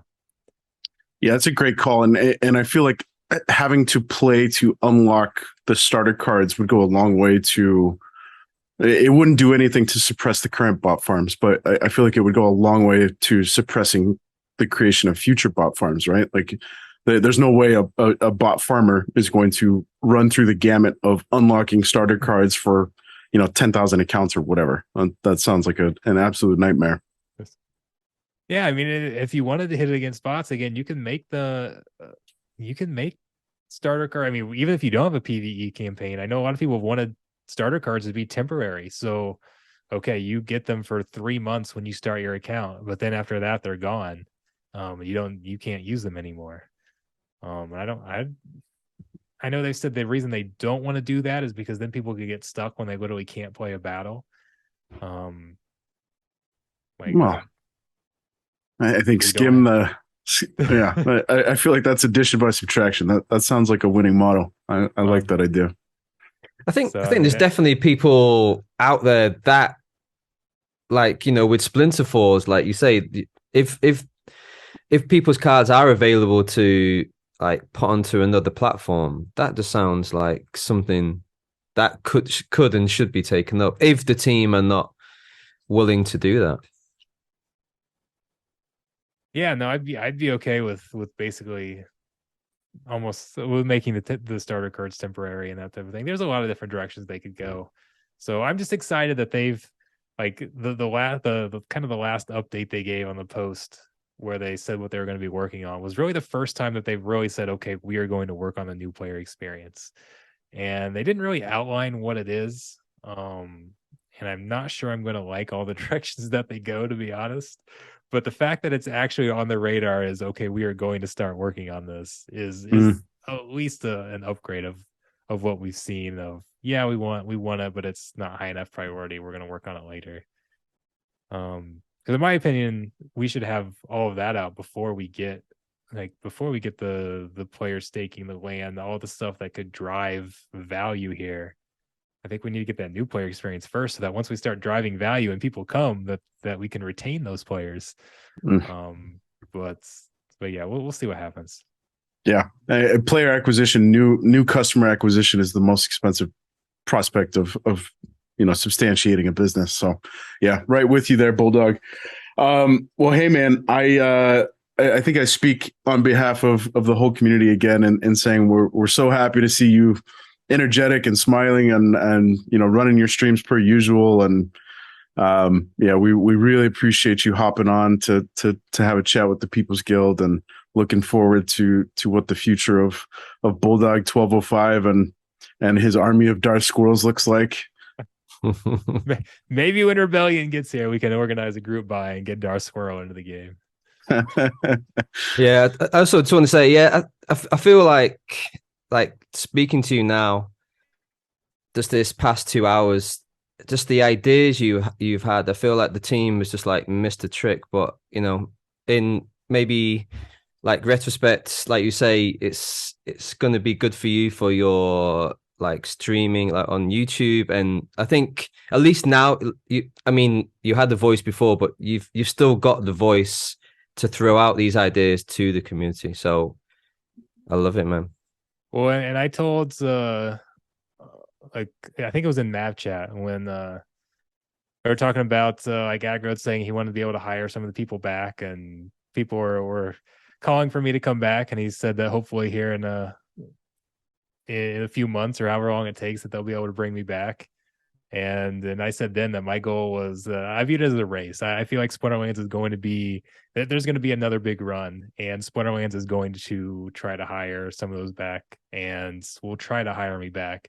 And my goal is to have my channel blown up so much by then that I want nothing to do with a community manager salary job or anything like that. That it's I told Aggro, my goal is to make sure I'm too expensive and you can't afford me whenever you come to hire me back. So that's my goal, to try to race Splinterlands. And well, I think if you go back, you've got to go under certain conditions, right? You've got so much value to add to that team that you've got to be heard by them. Definitely, man. So we'll see how it goes. Yeah. Yeah. Well, fingers crossed, man. Fingers crossed. But it's been great speaking to you, and I'd just like to say thank you, everybody, for listening. You have been listening to People's Guild.